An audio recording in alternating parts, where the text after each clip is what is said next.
मेरे भाई आंखों में जब अरमान लिया और मंजिल को जब मान लिया तो ठान लिया, मतलब ठान लिया अब हमें पीछे नहीं हटना है।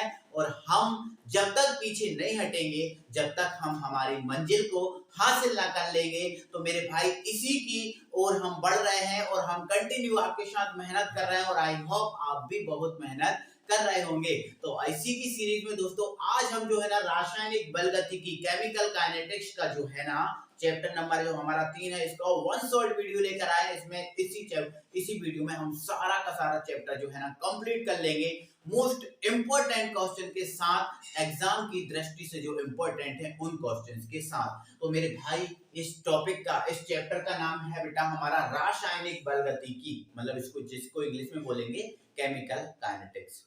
मतलब इसमें हमें बेटा क्या करना पड़ता है, रासायनिक अभिक्रियाओं की दर को पढ़ना पड़ेगा, रासायनिक अभिक्रियाओं का जो वेग है उसको पढ़ना पड़ता है। मतलब कौन सी अभिक्रिया किस वेग से चल रही है, उस अभिक्रिया का वेग कैसे निकाला जाता है, वगैरह वगैरह। तो इस टाइप से हम रासायनिक अभिक्रियाओं के वेग के बारे में इस यूनिट में पढ़ते हैं। लेकिन मैं थोड़ा सा दोस्तों अगर इंट्रोडक्शन दूं, तो रासायनिक अभिक्रिया जो है ना, अगर हम गति के आधार पर अभिक्रियाओं को पढ़ें, तो गति के आधार पर बेटा जो अभिक्रियाएं हैं वो लगभग 3 टाइप की होती हैं। जैसे तीव्र अभिक्रियाएं, है ना।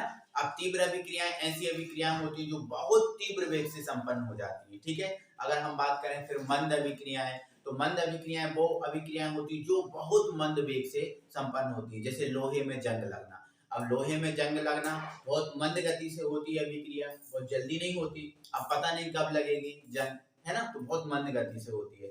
इस प्रकार से अगर कहें तो पृथ्वी के अंदर जो पेट्रोल बनता है, क्या वो एक आध साल में बन जाता है? लाखों वर्ष उसको लग जाते हैं ना। तो ये मंद अभिक्रियाएं हैं। और कुछ होती हैं सामान्य अभिक्रियाएं, जैसे दूध का दही बनना, है ना, शक्कर का जल में घुलना, ये सामान्य अभिक्रियाएं हैं, ठीक है ना मेरे भाई। तो थोड़ा सा आपको यहाँ से ये बात याद रखना है कि जो तीव्र अभिक्रियाएं हैं, वो तीव्र अभिक्रियाएं 10⁻⁻16 से 10⁻⁻14 सेकंड में कवर कर लेगी। मतलब इतने समय में ये संपन्न हो जाती है, ये तीव्र अभिक्रियाएं हैं, है ना। जैसे एक कहावत है, हनुमान जी की पूंछ में लग ना पाई आग और लंका सारी जल गई, गए निशाचर भाग। मेरे भाई यहाँ पर कहना यह है कि हनुमान जी की पूंछ में, अगर शब्दों को ध्यान दिया जाए, तो हनुमान जी की पूंछ में लग ना पाई आग, आग लग नहीं पाई और लंका जल गई। ये बहुत तीव्र है ना अभिक्रिया, है ना। तो इस टाइप से हम कहते हैं कि जो तीव्र अभिक्रिया है बहुत तीव्र होती है, ठीक है। तो ये हल्का फुल्का इंट्रोडक्शन, और आते हैं हम डायरेक्ट जंप लगाते हैं अभिक्रिया की दर पे, जहां से हमारा इंपॉर्टेंट चीज जो है ना प्रारंभ होती है। तो पहली हेडिंग बेटा आपको डालना है अभिक्रिया की दर। क्या बेटा?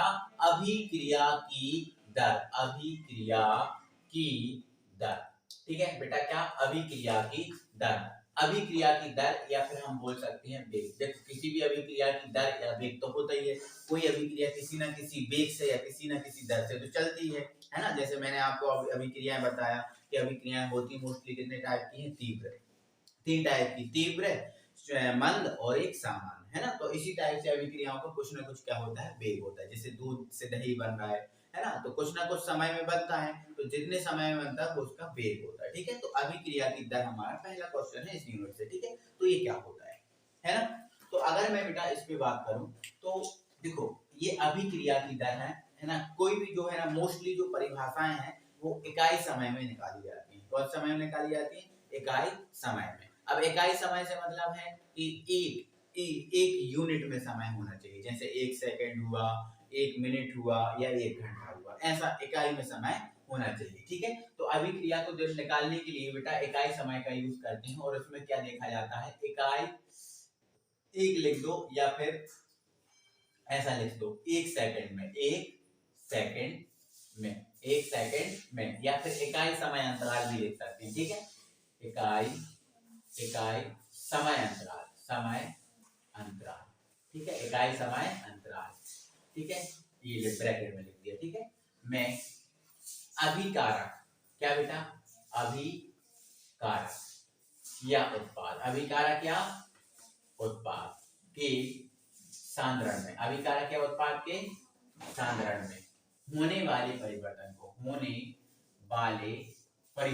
होने वाले क्या परिवर्तन को क्या कहते हैं बेटा? अभिक्रिया की दर कहते हैं। को अभिक्रिया की दर कहते हैं। ठीक है, ध्यान रखना है। इकाई समय अंतराल में मतलब 1 सेकंड में, 1 मिनट में, 1 घंटा जो भी लेना है, तो इकाई समय अंतराल में अभिकारक या उत्पाद के सांद्रण में होने वाले परिवर्तन को अभिक्रिया की दर कहे। मतलब इकाई समय में अभिकारक या उत्पाद के सांद्रण में जितना भी परिवर्तन होगा वो ये अभिक्रिया की दर होगी। समझ में आपको आया? अब क्वेश्चन यहाँ से उठ सकता है, यहाँ पर ये आपके दिमाग में जा सकता है, क्या सर सांद्रण में परिवर्तन नहीं होगा तो क्या अभिक्रिया की दर नहीं होगी? बिल्कुल सही बात है। अगर सांद्रण में परिवर्तन नहीं हुआ तो अभिक्रिया की दर नहीं होगी। अगर सांद्रण में परिवर्तन होगा तो ही अभिक्रिया की दर होगी, और सांद्रण में परिवर्तन नहीं होगा तो अभिक्रिया की दर नहीं होगी। तो आप ऐसा ही बोल सकते हो कि जो अभिक्रिया की दर है वो सांद्रण के कैसे होती है बेटा? समानुपाती होती है। सांद्रण के कैसे होती है? समानुपाती होती है। ऐसा भी आप बोल सकते हो। ठीक है ना? चलो आगे अगर हम बात करें बेटा कि जो अभिक्रिया की दर है उसको हम आगे रिप्रेजेंट करें, तो यहां से अगर हम अभिक्रिया की दर का फॉर्मूला बनाएं, अभिक्रिया की, एक सेकंड, अभिक्रिया की दर, तो हम बेटा क्या बनाएं?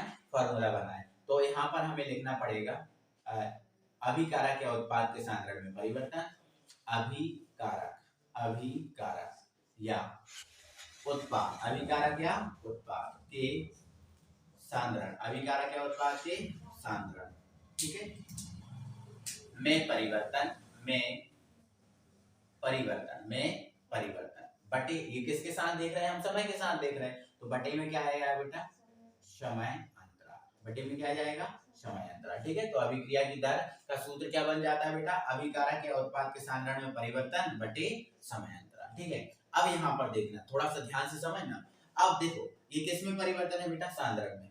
क्या है? किस में परिवर्तन है बेटा? सांद्रण में। अगर बेटा मैं सांद्रण को क्या मान लूं? x मान लूं। सांद्रण को क्या मान लूं? x, और ये परिवर्तन है, तो आपको पता है परिवर्तन के लिए क्या लगाते हैं? हम d लगाते हैं, या कभी कभी हम क्या लगा देते हैं? डेल लगा देते हैं, है ना? तो d या डेल लगाते हैं। ठीक है, तो यहाँ पर अगर मैं सांद्रण को क्या मान लूं? x, बट ये परिवर्तन है, तो परिवर्तन के लिए मैं क्या मान सकता हूँ? dx। और ये समय अंतराल मतलब समय में क्या? परिवर्तन, और तो समय को हम किससे व्यक्त करते हैं? t से, और ये परिवर्तन है तो क्या? dt, है ना? तो अभिकारक या उत्पाद के सांद्रण में परिवर्तन क्या हो गया? dx, और समय अंतराल क्या हो गया? dt। तो ये आपका क्या आ गया? अभिक्रिया की दर। क्या आ गई? अभिक्रिया की दर। तो ध्यान रखना, अब क्वेश्चन यहाँ से ये भी उठता है कि अभिक्रिया की दर को किससे व्यक्त करते हैं, तो आप क्या बताओगे? अभिक्रिया की दर को dx/dt से व्यक्त करते हैं। क्लियर हुआ? समझ में आया? तो ध्यान रखना, इकाई समय अंतराल में अभिकारक या उत्पाद के सांद्रण में परिवर्तन को अभिक्रिया की दर कहते हैं, और अभिक्रिया की दर को बेटा हम किससे व्यक्त करते हैं? dx/dt से। ठीक है, अब एक इंपॉर्टेंट चीज यहाँ से आपका मात्रक पूछा जाता है। क्या पूछा जाता है? मात्रक, कि अभिक्रिया की दर का मात्रक क्या है। तो ध्यान से सुनना मेरे भाई। देखो अभिक्रिया की दर का सूत्र ये है, अभिक्रिया की दर का सूत्र क्या है? ये है। तो देखो मात्रक निकालो, तो ये अभिक्रिया की दर बराबर क्या होता है बेटा? dx अपॉन क्या? dt। अब ध्यान सुनना, अब ये dx क्या है? अब ये क्या है? सांद्रण में परिवर्तन। सांद्रण में परिवर्तन का मतलब क्या है? सांद्रण है। अब सांद्रण में परिवर्तन मतलब सांद्रण, तो आपको पता है सांद्रण का मात्रक क्या होता है? तो बेटा सांद्रता का जो मात्रक होता है वो होता है मोल पर लीटर, मोल पर लीटर। और ये क्या है? समय, और समय का मात्रक क्या होता है बेटा? सेकंड।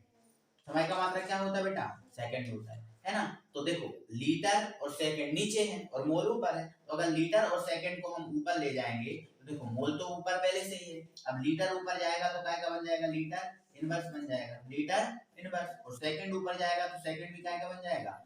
माइनस का बन जाएगा, है ना? मतलब जो अभिक्रिया की दर का मात्रक है बेटा वो क्या है? मोल, लीटर इनवर्स और सेकंड इनवर्स। ध्यान रखना, है ना? तो अभिक्रिया की दर का मात्रक क्या है बेटा? मोल, लीटर इनवर्स और सेकंड इनवर्स। बोलो समझ में आ रहा है कि नहीं आ रहा?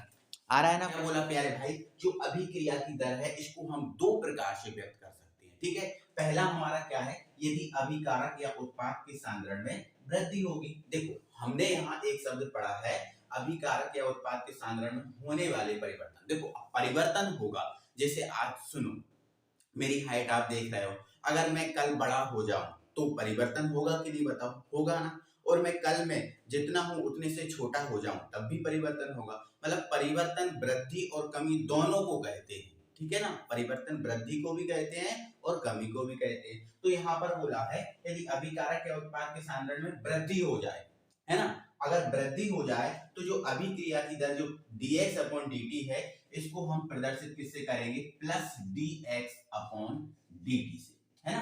अगर वृद्धि होगी तो इसको हम प्लस साइन लगाकर रिप्रेजेंट करेंगे, प्रदर्शित करेंगे, ठीक है। लेकिन अगर दूसरा यहीं पर हम देखें अभिकारक या उत्पाद, सेम लिख लेना, अभिकारक या उत्पाद में कमी के आधार पर, मतलब अभिकारक या उत्पाद में कमी हो जाए तो ये जो अभिक्रिया की दर आएगी बेटा वो आपकी आएगी minus dx upon dt, minus dx upon dt। तो ध्यान रखना कि अभिक्रिया की दर को हम दो प्रकार से रिप्रेजेंट कर सकते हैं, अभिकारक या उत्पाद के सांद्रण में वृद्धि के आधार पर और अभिकारक या उत्पाद के सांद्रण में कमी के आधार पर। आई होप बहुत अच्छे से आप इस बात को समझ पाए होंगे, ठीक है। और इसकी जो बेटा नोट्स हैं, इसकी जो पीडीएफ है वो आपके टेलीग्राम चैनल जो हमारा विषय वर्ल्ड का है उस पर डली हुई है। बिल्कुल आप सिस्टमैटिक एक एक चीज को समझ सकते हैं, पढ़ सकते हैं, ठीक है। अब हम बढ़ते हैं आगे। इस स्लाइड में जो है ना हम पढ़ने वाले हैं एक मोस्ट इंपॉर्टेंट नियम जो है आपका द्रव्य अनुपाती क्रिया का नियम या गुलबर्ग एवं बागे का नियम। जी हाँ मेरे भाई, जो द्रव्य अनुपाती जो क्रिया का नियम आप पढ़ रहे हो, ये जो नियम आप 11th में भी पढ़ चुके हो और ये नियम आप यहाँ पढ़ रहे हो, तो ये जो नियम है द्रव्यानुपाती क्रिया का नियम, इसे गुलबर्ग और बागे का नियम इसलिए बोलते हैं बेटा क्योंकि इस नियम का जो प्रतिपादन है गुलबर्ग और बागे दो वैज्ञानिकों ने किया था, इसलिए हम इसको गुलबर्ग और बागे का नियम भी कहते हैं। तो ये नियम हमें क्या बताता है, हमें क्या सिखाता है, तो देखो हमने अभिक्रिया की दर को पढ़ा है जो आपको dx अपॉन dt से व्यक्त करते हैं, पढ़ा है कि नहीं, ठीक है। तो अब यहाँ से सुनना, ये नियम क्या हमें बता रहा है, ये नियम हमसे कहता है इस नियम के अनुसार जो अभिक्रिया की दर होगी, अभिक्रिया की दर मतलब वेग ही होता है मेरे भाई, ध्यान रखना, दर का मतलब क्या होता है, वेग होता है, अभिक्रिया का वेग। तो इस नियम के अनुसार बेटा अभिक्रिया की जो दर होगी वो अभिकारकों के, अब अभिकारक कौन, जैसे मान के चलो ये अभिक्रिया है, ये मैंने क्या लिख दी, एक अभिक्रिया लिख दी, मान लो यहाँ A लिख दिया, यहाँ B लिख दिया और यहाँ पर बन रहा है प्रोडक्ट C। तो एरो के इस तरफ जो होता है बेटा वो अभिकारक होता है और एरो के इस तरफ जो होता है वो आपका उत्पाद मींस प्रोडक्ट होता है ना। और अभिकारक को इंग्लिश में हम रिएक्टेंट बोलते हैं, क्या बोलते हैं बेटा, रिएक्टेंट, ठीक है। तो इसमें क्या बताया गया कि अभिक्रिया की दर होगी वो अभिकारक के सक्रिय द्रव्यमान मतलब सांद्रण, सक्रिय द्रव्यमान मतलब सांद्रण। देखो कैसा होता है मैं बता दे रहा हूँ, जैसे मान के चलो आपको पता है इसमें अभिकारक क्या है, A है ना, और अभिकारक इसमें क्या है बेटा, C है। इसमें कितने अभिकारक हैं, 2 है। अगर हमें A और B दो अभिकारक जो है इनके सक्रिय द्रव्यमान को प्रदर्शित करना है तो हमें जैसे A के सक्रिय द्रव्यमान को प्रदर्शित करना है तो हमें A को क्या करना पड़ेगा बेटा, वर्गाकार ब्रैकेट में रखना पड़ेगा, ठीक है। तो सक्रिय द्रव्यमान का मतलब सांद्रण ही होता है, ठीक है, क्या होता है बेटा, सांद्रण। तो अगर हमें A के सक्रिय द्रव्यमान को प्रदर्शित करना है तो A को वर्गाकार ब्रैकेट में रखना पड़ेगा, जैसे इसके सक्रिय द्रव्यमान को C के प्रदर्शित करना है तो हमें C को वर्गाकार ब्रैकेट में रखना पड़ेगा, ठीक है। और जैसे मान के चलो एक उदाहरण दे रहा हूँ, जैसे ये H2 है, ये O2 है और यहाँ पर क्या बन रहा है H2, ठीक है। जैसे H2 के हमें सक्रिय द्रव्यमान को प्रदर्शित करना है तो हमें H2 को क्या करना पड़ेगा, वर्गाकार ब्रैकेट में रखना पड़ेगा, ठीक है। और इसी प्रकार O को, है ना, और जैसे हमें इसका सक्रिय द्रव्यमान प्रदर्शित करना है तो हमें H2 को वर्गाकार ब्रैकेट में रखना पड़ेगा, ठीक है बेटा। तो जिसके भी हमें सक्रिय द्रव्यमान को प्रदर्शित करना होता है उसको हमें वर्गाकार ब्रैकेट में रखना पड़ता है, इस बात को आपको ध्यान रखना है बहुत अच्छे से, ठीक है ना मेरे प्यारे भाई। चलो आगे बढ़ते हैं, है ना। तो मैं क्या कह रहा हूँ, जो अभिक्रिया की दर है अभिकारकों की सक्रिय द्रव्यमान मतलब सांद्रण की गुणनफल के समानुपाती होगी, है ना। अब गुणनफल के समानुपाती होगी, जैसे इसमें दो अभिकारक हैं, है ना, तो इनके सक्रिय द्रव्यमान के गुणनफल की कैसी हो जाएगी, समानुपाती हो जाएगी, क्या, अभिक्रिया की दर, समझ गए ना। तो अगर मैं ये मान लो मेरे पास ये अभिक्रिया है, ठीक है, और अगर मैं इस अभिक्रिया पे बेटा द्रव्य अनुपाती क्रिया का नियम लगाऊं, ठीक है, तो मैं यहाँ लिख दूंगा द्रव्य अनुपाती क्रिया के नियम से, द्रव्य अनुपाती क्रिया के नियम से। तो अगर मैं इस पे अप्लाई करूं तो इसके अनुसार क्या होगा, जो अभिक्रिया की दर होगी मतलब dx अपॉन dt, अभिक्रिया की दर तो dx अपॉन dt होती है, तो ये जो अभिक्रिया की दर है इनके सक्रिय द्रव्यमान के गुणनफल के समानुपाती होगी, ठीक है। जैसे A का हमें सक्रिय द्रव्यमान बनाना है तो A को हमने क्या कर दिया, वर्गाकार ब्रैकेट में रख दिया। अब C का बनाना है तो C को हमने किस में रख दिया बेटा, वर्गाकार ब्रैकेट में रख दिया, ठीक है। ये C, चलो इसको B मान लो, है ना, अच्छा रहेगा, ये A B और यहाँ पर C, तो यहाँ पर मैंने इसको B मान लिया, ठीक है। तो बी का सक्रिय द्रव्यमान, तो अभिकारक के सक्रिय द्रव्यमान लिख दिए, बट इसका गुणनफल बीच में हमने क्या लगा दिया, डॉट, मतलब ये गुणनफल हो गया। तो अभिक्रिया अभिकारकों के सक्रिय द्रव्यमान के गुणनफल की कैसी होती है बेटा, समानुपाती। तो ये समानुपाती का मैंने साइन लगा दिया। आई होप आप समझ गए, कोई दिक्कत नहीं होगी। एक बात और इसमें बताना चाह रहा हूं मैं मेरे हाल, अगर मैं यहाँ पर आगे देखूं, थोड़ा सा और मैं इसमें समझा रहा हूं। अगर मान के चलो ये जो अभिकारक हैं, ये जो अभिकारक हैं, इनकी कुछ संख्या होती, जैसे मान के चलो इसकी संख्या क्या होती बेटा, P होती, और इसकी संख्या क्या होती बेटा, Q होती, है ना। अगर ये संख्या होती तो ये जो संख्या है इनकी, वो इनके सक्रिय द्रव्यमान के घात के रूप में लिखी जाती। जैसे मान के चलो ए का सक्रिय द्रव्यमान ये है, और ए की संख्या कितनी है, P, तो ये जो P संख्या है वो इसकी घात के रूप में लिखी जाती, मतलब ये ए की घात P के रूप में लिखी जाती, और इसकी संख्या क्या है, Q, तो ये इसकी घात क्या आ जाती, Q, ऐसा आता है ना। एक और उदाहरण समझा रहा हूं मैं, जैसे आपको देखिए ध्यान रखना है यहाँ पर, जैसे ये लिखा है N2 और ये लिखा है H2, और ये बन गया बेटा 2NH3, ठीक है। तो अगर इसको बैलेंस करेंगे, तो यहाँ 3 लगाना पड़ेगा, क्या लगाना पड़ेगा, 3 लगाना पड़ेगा। तो इसकी संख्या कितनी है बेटा, 3, और इसकी संख्या कुछ नहीं है, मतलब 1 है। तो इसमें अगर मैं अभी ये द्रव्यानुपाती क्रिया का नियम लगाता तो क्या होता बेटा, dx/dt, समानुपाती, और यहाँ पर इसका अभिकारकों के सक्रिय द्रव्यमान की गुणनफल, मतलब इसका सक्रिय द्रव्यमान और इसका सक्रिय द्रव्यमान, ठीक है। तो मतलब ये N2 ये लिखा जाता, और फिर इसकी संख्या कितनी है, 1, तो घात आप 1 लगा लो या कुछ मत लगाओ, क्योंकि 1 का तो कोई मतलब ही नहीं होता, ठीक है। और यहाँ पर लिखना पड़ता मुझे H2, और इसकी घात कितनी लिखनी पड़ती बेटा, 3 लिखनी पड़ती। कितनी लिखनी पड़ती, 3, क्योंकि इसकी संख्या कितनी है, 3, तो ये घात ऐसे, समझ गए ना। तो मैं ये आपसे कहना चाह रहा हूँ, मतलब जो भी अगर संख्या रहेगी तो वो सक्रिय द्रव्यमान के घात के रूप में लिखी जाएगी, ठीक है ना, कोई दिक्कत है। चलो आगे मैं और बेसिक जो है ना क्लियर करता जाऊंगा, ठीक है। अभी मैं संख्या नहीं ले रहा हूँ, बट मैंने अगर संख्या हुई तो मैं बता रहा हूँ, ठीक है। अभी तो मैं संख्या नहीं ले रहा हूँ। तो इसमें द्रव्यानुपाती क्रिया का नियम लगाया, तो आगे आप ध्यान से सुनना, आगे क्या होगा। अब जी बेटा आपको पता है, जब समानुपाती का चिन्ह हटाते हैं, जब समानुपाती का चिन्ह हटाया जाता है, तब तब क्या आता बेटा, एक नियतांक आता है। बोलो आता है कि नहीं, बिल्कुल। तो यहाँ से dx/dt, समानुपाती के चिन्ह हटाया, ये बराबर आ गया, और एक नियतांक आ गया, है ना।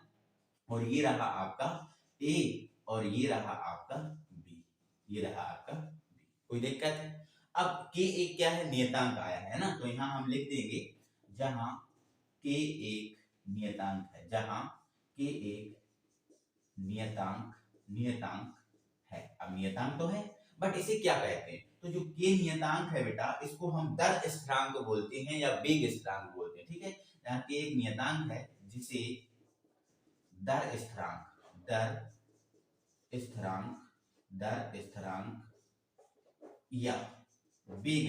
दर स्थिरांक या बेटा वेग स्थिरांक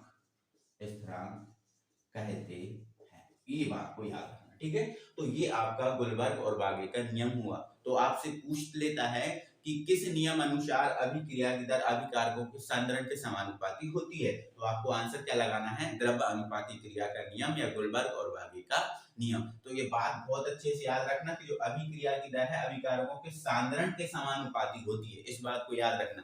मतलब जो अभिक्रिया की दर है वो सांद्रण पर निर्भर करती है, सांद्रण ज्यादा तो अभिक्रिया की दर ज्यादा, सांद्रण कम तो अभिक्रिया की दर कम, ठीक है। तो ये बात आप समझ गए, कोई दिक्कत परेशानी नहीं है, ठीक है। चलो आ जाओ, अब हम यहाँ पर पढ़ते हैं वेग स्थिरांक या दर स्थिरांक। अब ये वेग स्थिरांक या दर स्थिरांक क्या होता है, आओ उसको बहुत अच्छे से समझ लेते हैं। देखो यहाँ पर थोड़ा सा हम डिटेल में समझेंगे इसको, लेकिन हम आपको एग्जाम में कैसे लिखना है वो जरूर बताएंगे आपको, ठीक है ना। चलो यहाँ देखो, माना कोई रासायनिक अभिक्रिया निम्न प्रकार से संपन्न हो रही है, तो वो मान ली मैंने ये A और ये B एक अभिकारक है, और यहाँ से एक उत्पाद बन रहा है C, ठीक है ना। तो अगर मैं इस पे बेटा द्रव्यानुपाती क्रिया का नियम लगाऊं, द्रव्यानुपाती क्रिया के नियम से, द्रव्यानुपाती क्रिया के नियम से, ठीक है। तो क्या हो जाएगा बेटा, dx/dt। अब देखो ये समानुपाती बिल्कुल मत लगाया करो, अब डायरेक्ट यहाँ से अप्लाई किया करो द्रव्यानुपाती क्रिया का नियम, ठीक है। तो किसी में भी द्रव्यानुपाती क्रिया का नियम लगाना पड़े तो आप लिख दिए करो dx/dt बराबर k, और ये जो भी अभिकारक रहे वो, ठीक है। तो अब डायरेक्ट लगाया करो, अब ये मत लगाया करो समानुपाती, क्योंकि समानुपाती लगाओगे फिर एक स्टेप और बढ़ाना पड़ेगी। ठीक है, तो अब ये डायरेक्ट लगा दिया करो। ठीक है, तो dx अपॉन dt बराबर, मैं यहीं से लगा रहा हूँ, क्या आएगा, क्या आएगा बेटा, क्या आएगा। और अभिकारक यहाँ a है तो a का सक्रिय द्रव्यमान, और अभिकारक यहाँ b है तो ये b का सक्रिय द्रव्यमान। क्लियर है। अब ये जो k है वो हमें पता है कि k एक वेग स्थिरांक या दर स्थिरांक है। ठीक है, तो हमें इस k की क्या करना है, परिभाषा निकालना है बेटा। k की क्या करना है, परिभाषा, क्योंकि हमें वेग स्थिरांक या दर स्थिरांक की परिभाषा निकालना है। तो बेटा आपको पता है कि जब फॉर्मूले से परिभाषा निकाली जाती है तो जिसकी निकालते हैं उसको तो बचने देते हैं, लेकिन इसके साथ साथ जो चीजें होती हैं सबको क्या रख देते हैं, हम एक रखते हैं। सबको क्या रखते हैं, एक रखते हैं। जैसे हमें k की परिभाषा निकालना है तो इसको तो हम बचने देंगे, बट a के साथ, सॉरी k के साथ यहाँ पर a है और क्या है b, तो इन दोनों की वैल्यू हम क्या करेंगे, वन पुट करेंगे। तो हमें पता है a और b क्या है, सक्रिय द्रव्यमान है। सक्रिय द्रव्यमान मतलब सांद्रण है। ठीक है, तो यहाँ पर हम एक चीज लिखेंगे, यदि जो आपका a है, a सक्रिय द्रव्यमान या क्या है, सांद्रण है, तो इसकी वैल्यू हम पुट करेंगे बेटा एक, है ना। तो बट ये सक्रिय द्रव्यमान है तो एक सक्रिय द्रव्यमान या सांद्रण है, तो सांद्रण का मात्रा क्या होता है, मोल पर लीटर। तो हम इसकी जगह रख देंगे क्या, ए की जगह 1 मोल पर लीटर, और बी की जगह भी कितना रख देंगे बेटा, हम 1 मोल पर लीटर, 1 मोल पर लीटर। इन दोनों की जगह हमने क्या कर दिया, एक एक रख दिया। तो जब हमने दोनों की जगह एक एक रख दिया तो dx अपॉन dt बराबर आपका क्या आ गया, k। अब इंटू वन, अब वन का कोई मतलब नहीं है ना, तो यहाँ लिखते हैं ना, तब dx अपॉन dt और ये रहा k। अब इसकी जगह ही वन रखा और इसकी जगह वन रखा, तो वन का कोई मतलब नहीं रहता, मतलब dx अपॉन dt बराबर क्या आ गया, k आ गया। अब आपको पता है जो dx अपॉन dt है वो क्या है, अभिक्रिया की दर, अभिक्रिया की दर। और k क्या है, वेग स्थिरांक। k क्या है, वेग स्थिरांक, वेग स्थिरांक। ठीक है, तो हम परिभाषा बेटा किसकी निकाल रहे हैं, वेग स्थिरांक की। तो इसकी परिभाषा क्या हो जाएगी कि जो अभिक्रिया की दर है वो ही वेग स्थिरांक है, जो अभिक्रिया की दर है वो ही क्या है, वेग स्थिरांक। क्योंकि dx अपॉन dt किसके बराबर आ गया, k के बराबर आ गया। तो ये dx अपॉन dt है वो k के बराबर आ गया, मतलब इसको ये कहते हैं और इसको ये कहते हैं, मतलब जो अभिक्रिया की दर है उसको ही क्या कहते हैं, वेग स्थिरांक कहते हैं। बट एक बात है ध्यान रखने वाली, क्या कि ये जो इसके बराबर कब आई, तो जब आपने a और b की वैल्यू बन रखी तब ना आई इसके बराबर, तब आई ना। तो इसकी हम एग्जैक्ट परिभाषा क्या लिख सकते हैं, मेरे भाई कि इकाई सांद्रता के साथ, देखो अब हमने सांद्रता मतलब जो सक्रिय द्रव्यमान है इसकी वैल्यू एक रख दी, मतलब इकाई कर दिया इसको। तो इकाई सांद्रता के साथ संपन्न होने वाली अभिक्रिया की जो दर है, ये जो अभिक्रिया की दर है, इस अभिक्रिया की दर को ही हम क्या बोलेंगे, वेग स्थिरांक, क्योंकि इसके बराबर तो ये आ गया। तो आपको बात समझ में आए कि इकाई सांद्रता के साथ संपन्न होने वाली अभिक्रिया की दर को वेग स्थिरांक कहते हैं। तो आपसे अगर एग्जाम में पूछे कि वेग स्थिरांक या दर स्थिरांक क्या है, तो बता देना इकाई सांद्रता के साथ संपन्न होने वाली अभिक्रिया की दर को वेग स्थिरांक या दर स्थिरांक कहते हैं। ये सब नहीं लिखना, ये तो मैंने पूरा समझाया हुआ है कि कैसे निकल के आए, ठीक है, ये लिखना और अंत में लिख देना इसे कैसे व्यक्त करते हैं, ठीक है ना। अब यहाँ से दो बात बहुत जरूरी है जानना, चाहे तो आप अपनी कॉपी में नोट डाल के अलग से लिख लो, चाहे तो आप याद रखना, ठीक है। वो बात जरूरी ये है कि बताओ, अब आपसे पूछा जाए क्या वेग स्थिरांक सांद्रता के ऊपर निर्भर करता है, क्या वेग स्थिरांक का मान सांद्रता के ऊपर निर्भर करता है, तो आप कह देना बिल्कुल नहीं करता। क्यों बेटा, क्योंकि यहाँ पर हमने सांद्रता को एक रख दिया, सांद्रता यहाँ पर कितनी भी हो हमें उससे कोई मतलब नहीं है, यहाँ पर सांद्रता की वैल्यू एक रख दी जाती है। कितनी रख दी जाती है, एक। यहाँ पर सांद्रता का कोई प्रभाव नहीं पड़ता, मतलब जो वेग स्थिरांक है इस पर सांद्रता का कोई भी प्रभाव नहीं पड़ेगा, क्योंकि उसमें वैल्यू एक रख दी जाती है। क्लियर है, कोई दिक्कत है, परेशानी नहीं।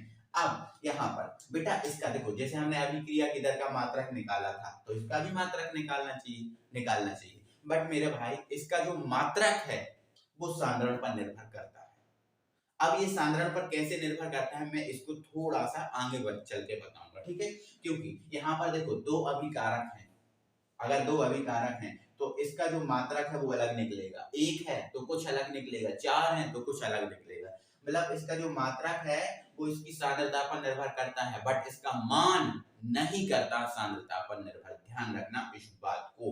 अब आगे हम बढ़ेंगे और आगे हम एक मोस्ट इंपोर्टेंट जो डिफरेंस है, अंतर है, वो कंप्लीट करने वाले, क्योंकि अभिक्रिया की दर और वेग स्थिरांक में हमें अंतर भी कंप्लीट करना है।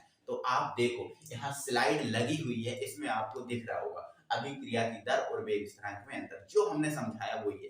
तो देखो परिभाषा में क्या लिखा है, पहला अंतर ये आपका लिखा है इकाई सांद्रता के साथ इकाई समय अंतराल में अभिकारक या उत्पाद के सांद्रण में होने वाले परिवर्तन को अभिक्रिया की दर कहते हैं। यही तो हमने पढ़ा, ये सही है। और इसका अंतर क्या लिखा है, इकाई सांद्रता के साथ संपन्न होने वाली अभिक्रिया की दर को वेग स्थिरांक कहते हैं। कोई दिक्कत परेशानी नहीं। चलो दूसरा पॉइंट बहुत सिंपल पॉइंट है, इसे dx अपॉन dt से व्यक्त करते हैं और इसको हम k से व्यक्त करते हैं। ये तो हमें पता ही भाई, अभिक्रिया की दर को dx अपॉन dt से व्यक्त करते हैं और इसे k से व्यक्त करते हैं। ठीक, तीसरा पॉइंट।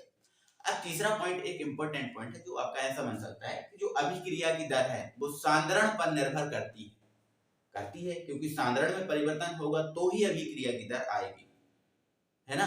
बट क्या ये सांद्रण पर निर्भर करती है? नहीं ना। तो अभिक्रिया का जो वेग स्थिरांक है वो सांद्रण पर निर्भर नहीं करता। अगला पॉइंट, इसका मात्रक mole litre inverse second inverse होता है, mole litre inverse second inverse, और इसका मात्रक सांद्रण पर निर्भर करता है, क्योंकि हमने बताया कि सांद्रण अगर अलग अलग होंगे तो अभिक्रिया का जो मात्रक है वो अलग अलग होगा। आगे जाकर हम इसको डिफाइन भी करेंगे, ठीक है। तो ये अभिक्रिया की दर और वेग स्थिरांक में डिफरेंस भी हुआ। आई होप आप बहुत अच्छे से इस बात को समझ पाओगे, क्लियर हो चुका होगा। और अब हम बढ़ जाते हैं बेटा आगे। इस स्लाइड में हम समझने वाले हैं इंपॉर्टेंट चीज ही समझने वाले हैं, आणविकता या अणु संख्या और अभिक्रिया की कोटि, दोनों की दोनों महा इंपॉर्टेंट चीज यहाँ पर रखी हुई है। तो आइए बहुत अच्छे से इसको समझते हैं। तो देखो आणविकता या अणु संख्या बहुत इजी टॉपिक है। देखो आप ये बताओ, ये अभिक्रियाएं आपको दिख रही हैं, ये क्या दिख रही हैं? कुछ अभिक्रियाएं दिख रही हैं। तो बताओ इस अभिक्रिया में कितने अणु भाग ले रहे हैं, मतलब इसके इस तरफ कौन है? भाग लेने वाले जो होते हैं बेटा उन्हें अभिकारक बोलते हैं। किसी अभिक्रिया में जो भाग लेने वाला होता है ना वो क्या होता है? अभिकारक होता है। तो इसके इस तरफ वाले अभिकारक होते हैं। तो इसमें अभिकारक कितने हैं बेटा? 3 है, A, B और C, है ना। तो अभी किसी भी अभिक्रिया में जितने अणु या फिर परमाणु या फिर आयन जो भाग लेंगे वो ही आणविकता है। आणविकता कोई अलग नहीं है। अभिक्रिया में जितने अणु परमाणु आयन भाग लेंगे वो आणविकता होगी। जैसे इसमें कितने भाग ले रहा है? 1 2 3, तो आणविकता कितनी हो गई? 3 हो गई। अब इसमें देखो कितने अणु भाग ले रहे हैं। देखो अणु ये है आपका, ये अणु है, ठीक है। ये क्या है? अणु। आप ये मत सोचने का कि इसमें 2 लगे हैं तो इसके 2 अणु, नहीं, ये तो आपका बेटा परमाणु हो जाएगा। बट इसमें परमाणु भाग नहीं ले रहा, इसमें कौन भाग ले रहा है? अणु। और यहाँ पर लिखा हुआ है अणु परमाणु या आयनों की संख्या, ठीक है। तो ध्यान रखना, तो इसमें एक अणु ये है और एक अणु ये है, तो इसमें 2 अणु भाग ले रहे हैं, तो इसकी आणविकता कितनी हो जाएगी? 2। अब इसमें देखो आप कितने अणु भाग ले रहे हैं। अब आप देखो इसमें एक ही अणु भाग ले रहा है ना, ये पूरा का पूरा एक अणु है ना। यहाँ H2 और O अलग नहीं है। अलग होते तो बीच में क्या लगा होता? प्लस लगा होता। जैसे इसमें प्लस लगा है, जैसे ये अलग होते ना तो H2 और प्लस O ऐसा लिखा होता। समझ गए ना? आपको ध्यान रखना इस बात को, ठीक है। तो यहाँ पर देखो किसी रासायनिक अभिक्रिया में भाग लेने वाले, जो भी भाग लेगा, अणु परमाणु या फिर जो आयन होंगे उनकी संख्या को बेटा हम आणविकता कहेंगे, ठीक है। जितना जो कुछ भाग लेगा वो पूरा सब आणविकता होगा, इसमें कोई अलग नहीं है, ठीक है। चलो ध्यान रखना कि आणविकता कहते हैं, यह एक सैद्धांतिक पद है। ध्यान रखना ये सैद्धांतिक का मतलब होता है जिसे हम देख कर बता सकें, है ना। सैद्धांतिक का मतलब क्या होता है बेटा? जिसे हम देख कर बता सकते हैं। तो ये आणविकता है, एक सैद्धांतिक पद है। क्यों? क्योंकि हम इसको देख कर बता सकते हैं। जैसे अभिक्रिया को देखेंगे और तुरंत बता देंगे कि भाई इसकी आणविकता इतनी है। तो जैसे हमने इस अभिक्रिया को देखा तो इसमें हमने देखा कि कितने अणु भाग ले रहे हैं? 3, 1 2 3, तो आणविकता 3। इस तरफ वाले नहीं देखना, इस तरफ वाले देखना, ठीक है। इसमें 2 अणु भाग ले रहा है इसके इस तरफ, तो आणविकता 2। और इसकी कितनी बेटा? एक ही अणु भाग ले रहा है तो आणविकता 1। बट इसको देखो आप, इसमें कितने अणु भाग ले रहे हैं? तो देखो एक तो आपका क्या है? N2, है ना। और यहाँ पर H2 की संख्या कितनी है बेटा? 3 है। तो यहाँ पर 3 और 1 4, तो मतलब इसकी आणविकता कितनी होनी चाहिए बेटा? इसकी आणविकता 4 होनी चाहिए। क्या होनी चाहिए बेटा? 4 होनी चाहिए, ठीक है। और इसकी आणविकता कितनी होनी चाहिए बेटा? आणविकता, ठीक है, कितनी होनी चाहिए? इसमें 3 ले रहा है ना, 3, तो इसकी आणविकता कितनी होगी? 1 और 1 2, और इसकी आणविकता कितनी होगी बेटा? 1 ही होगी, ठीक है ना। ध्यान रखना, ओके, ठीक है। तो ये सैद्धांतिक पद है। अब आगे एक लिखा है आणविकता हमेशा पूर्णांक में होती है, मतलब हमेशा एक पूरे अंक में होती है। कभी भी आपको आणविकता माइनस में नहीं मिलेगी, कभी भी आणविकता आपको शून्य नहीं मिलेगी, क्योंकि आणविकता शून्य होगी तो वो अभिक्रिया ही नहीं होगी, और अभिक्रिया नहीं होगी तो फिर आणविकता कहाँ से आएगी, ठीक है। तो आणविकता हमेशा पूर्णांक में होती है, कभी भी शून्य नहीं हो सकती, ध्यान रखना है ना।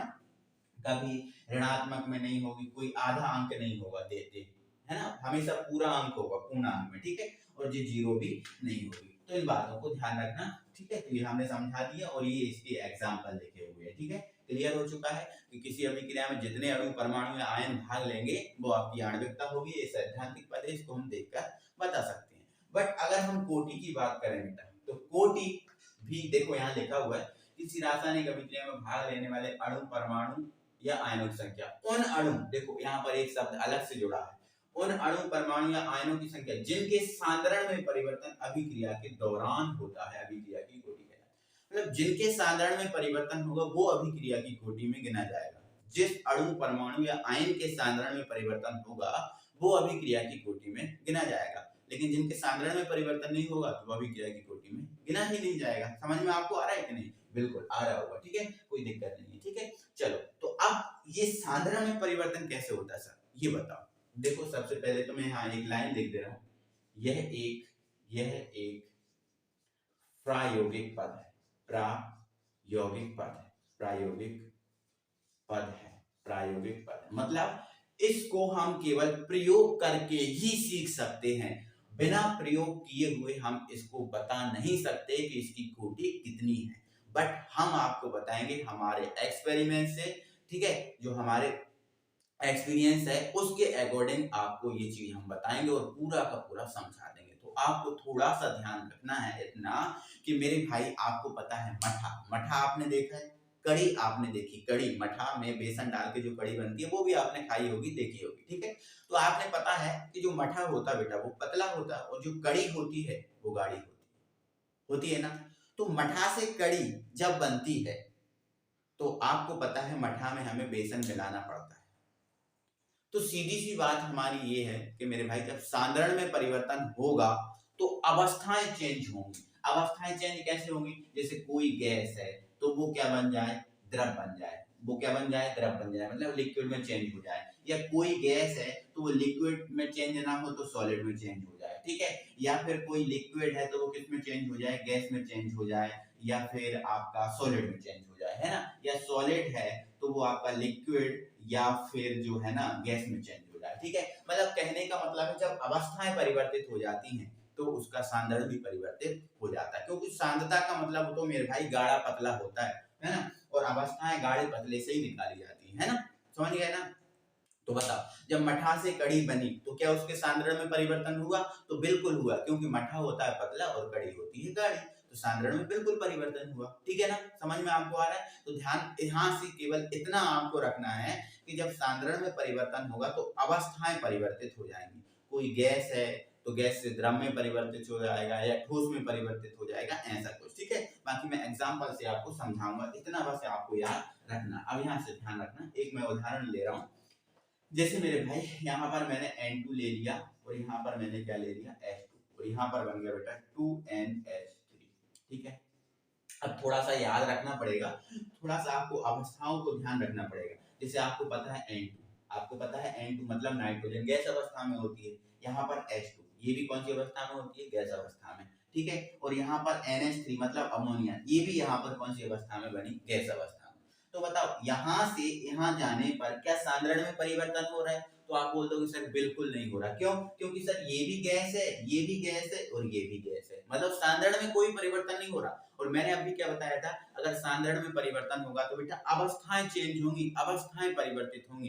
बट यहाँ तो अवस्थाएं चेंज ही नहीं हो रही, यहाँ तो अवस्थाएं परिवर्तित ही नहीं हो रही, मतलब यहाँ सांद्रण में परिवर्तन नहीं हो रहा, मतलब कोटि जो है वो यहाँ से निकल के आ जाएगी शून्य। कोटि निकल के क्या आ जाएगी बेटा, शून्य आ जाएगी। अब दूसरा समझो, जैसे मान के चलो बेटा यहाँ पर H2 है, यहाँ पर मेरे पास Cl2, क्या है, Cl2, ठीक है। और यहाँ पर बेटा बन गया है 2HCl जो आपका लिक्विड है, और आपको पता है H2 गैस होती है और Cl2 भी क्या है, गैस। तो बताओ यहाँ सांद्रण में परिवर्तन हो रहा है, देखो यहाँ गैस से कहाँ चेंज हो गया, लिक्विड में, गैस से काय में बदल गया, लिक्विड में बदल गया, ठीक है ना। तो गैस से लिक्विड में बदला, तो देखो ये भी लिक्विड में बदला और ये भी लिक्विड में बदला, दोनों लिक्विड में बदले, मतलब इसकी जो आपकी कोटि है वो आपकी कितनी आ गई है, 2 आ गई। कोटि कितनी आ गई है बेटा, 2 आ गई है। ध्यान रखना इस बात को, ठीक है, क्या रखना, ध्यान रखना इस बात को कि इसकी कोटि कितनी आ गई बेटा, 2 आ गई। क्लियर है। लेकिन आगे सुनो, अब एक और एग्जांपल मैं इसी में दे रहा हूं। जैसे मान के चलो ये लिक्विड होता, ये लिक्विड होता और ये गैस होता, तो देखो ये तो गैस लिक्विड में चेंज हो गया, बट ये तो लिक्विड था तो लिक्विड ही रहा, तो ये चेंज नहीं होता क्योंकि इनकी अवस्थाएं चेंज नहीं हुई। तो इनकी अवस्थाएं चेंज नहीं हुई, केवल किसकी अवस्था चेंज हुई, इसकी। तो कोटि कितनी आती, 1 आती। कोटि कितनी आती, 1 आती। तो इस बात को आपको ध्यान रखना है, ठीक है। मैंने ये 2 उदाहरण आपको दिए, तो इसकी कोटि कितनी आई, 2 आई है, और इसकी कोटि कितनी आई है, 0, है ना। तो यही बोला है, किसी रासायनिक अभिक्रिया में भाग लेने वाले उन अणु परमाणु में आयनों की संख्या जिनके सांद्रण में परिवर्तन अभिक्रिया के दौरान हुआ। जिनके सांद्रण में परिवर्तन कब हुआ, जब अभिक्रिया चल रही थी तब हुआ, तो उसे हम क्या बोलते हैं, अभिक्रिया की कोटि। यह एक प्रायोगिक पद है, एक प्रयोग करके ही सीख सकते हैं, बट जो हम सीख रहे हैं यहाँ वो हमारे एक्सपीरियंस और तुम्हारे एक्सपीरियंस के अकॉर्डिंग सीख रहे हैं, क्योंकि हमें ये पता है कि जब सांद्रण में परिवर्तन होता है तो अवस्थाएं भी चेंज हो जाती है, तो उसके अकॉर्डिंग सीखते हैं, ठीक है। तो हम और भी आगे चलेंगे, अभी हमें काफी कुछ सीखना है बेटा, तो बढ़ते हैं, वीडियो को बढ़ाते हैं आगे। बेटा यहाँ से हमें क्या करना है, अभिक्रिया की जो कोटि है इसकी एक और परिभाषा हमारे लिए जानना जरूरी है, क्योंकि एक परिभाषा तो हमने पढ़ ली और दूसरी परिभाषा भी हम जरूर जानेंगे, जरूर पढ़ेंगे, क्योंकि इससे भी हमारे कई कॉन्सेप्ट जो है ना सॉल्व हो जाएंगे। तो हमारी दूसरी परिभाषा बेटा अभिक्रिया की कोटि की क्या है, किसी रासायनिक अभिक्रिया की कोटि उन समस्त घातों का योग होती है। किसी भी जो कोई भी रासायनिक अभिक्रिया है उसकी कोटि उन समस्त घातों का योग होती है। कौन सी घातों का योग होती है, जो दर नियम समीकरण में सांद्रण पदों पर लगाई जाती है। अब देखो मैंने अभी आपको कुछ देर पहले द्रव्य अनुपाती क्रिया का नियम पढ़ाया था, उसमें हमने देखा था कि जो संख्या होती है वो सांद्रण की घातों पे लग जाती है। जैसे मैं एक उदाहरण के द्वारा भी आपको समझाऊंगा, टेंशन मत लेना। देखो बेटा, जैसे बेटा यहाँ पर हमारे पास क्या है, H2, और यहाँ पर हमारे पास बेटा क्या है, I2। ये H2 है और ये क्या है, I2 है, और यहाँ से बन रहा है बेटा 2HI। मान लो ये लिक्विड है और ये मान लो क्या है, गैस है, और ये क्या है, गैस, ठीक है। अगर बेटा मैं इस पे दर समीकरण लगाऊंगा तो देखो इसकी संख्या तो अभी कुछ नहीं है, मतलब 1 है, इसकी संख्या भी अभी कुछ नहीं है, मतलब 1 है। तो अगर मैं इस पे दर नियम लगाऊंगा, द्रव्य अनुपाती क्रिया का नियम, तो dx/dt बराबर क्या हो जाता है बेटा, कि अभी हमने यही सीखा था। और यहाँ पर इसका सांद्रण क्या होगा, तो इसको वर्गाकार ब्रैकेट में रखना पड़ेगा, बट इसकी संख्या 1 है, तो चाहे घात आप 1 लगाओ या ना लगाओ कोई फर्क नहीं पड़ता, है ना। और यहाँ पर इसका सांद्रण क्या है, I2 का, इसको वर्गाकार ब्रैकेट में रख दो, तो इसकी घात भी क्या है, 1, क्योंकि यहाँ पर हमने इसका कुछ नहीं है मतलब 1 माना, तो इसकी घात भी 1 आ जाएगी और इसकी घात भी 1 आ जाएगी। मतलब ये जो संख्या होती है वो घातों में लगाते हैं, हमने अभी सीखा, ठीक है। तो हमने क्या देखा, किसी रासायनिक अभिक्रिया की कोटि उन समस्त धातुओं का योग होती है जो दर नियम समीकरण में सांद्रण पदों पर लगाई जाती है। तो सांद्रण पदों पर एक ये घात लगी है और एक घात ये लगी है, तो अगर इन दोनों का योग कर दें तो ये दोनों का जो योग है वो आपका कोटि में बदल जाएगा, है ना। तो 1 और प्लस 1, तो अभिक्रिया की कोटि कितनी हो गई बेटा, 2 हो गई। और हमें भी पता है, हमने साधारण एग्जांपल द्वारा समझा, तो इसके सांद्रण और इसके सांद्रण दोनों के सांद्रण में परिवर्तन हो रहा है, तो कोटि इसकी क्या आएगी, 2 आएगी। आई होप आप समझ गए होगी, कोई प्रॉब्लम नहीं है। तो यहाँ से बेटा हम कोटि के द्वारा, ऐसे अगर आपको कोटि दे के रखी है कोई, आपका देखो ये आपका वेग समीकरण है, ये आपका क्या होता है बेटा, वेग समीकरण होता है। तो अगर आपको वेग समीकरण दिया है और उसमें आपको ये घातें जो हैं, इन घातों को आप देखकर आप कोटि निकाल सकते हो। जैसे यहाँ घात 2 है तो कोटि कितनी आ जाएगी बेटा, 2 आ जाएगी। और भी एग्जांपल बताऊंगा, टेंशन मत लेना, बिल्कुल भी, ठीक है। आगे देखो यहाँ पर, जैसे मेरे पास एक उदाहरण है, यहाँ पर लिखा है बेटा H2O, क्या लिखा है बेटा, H2O। यहाँ पर ये लिक्विड है H2O, और यहाँ से ये H2 बन गया और यहाँ से 2O2 बन गया, 2O2 बन गया, नो नो नो, 2H2, मतलब यहाँ पर ये बन गया, ये ऐसा बन गया, ठीक है।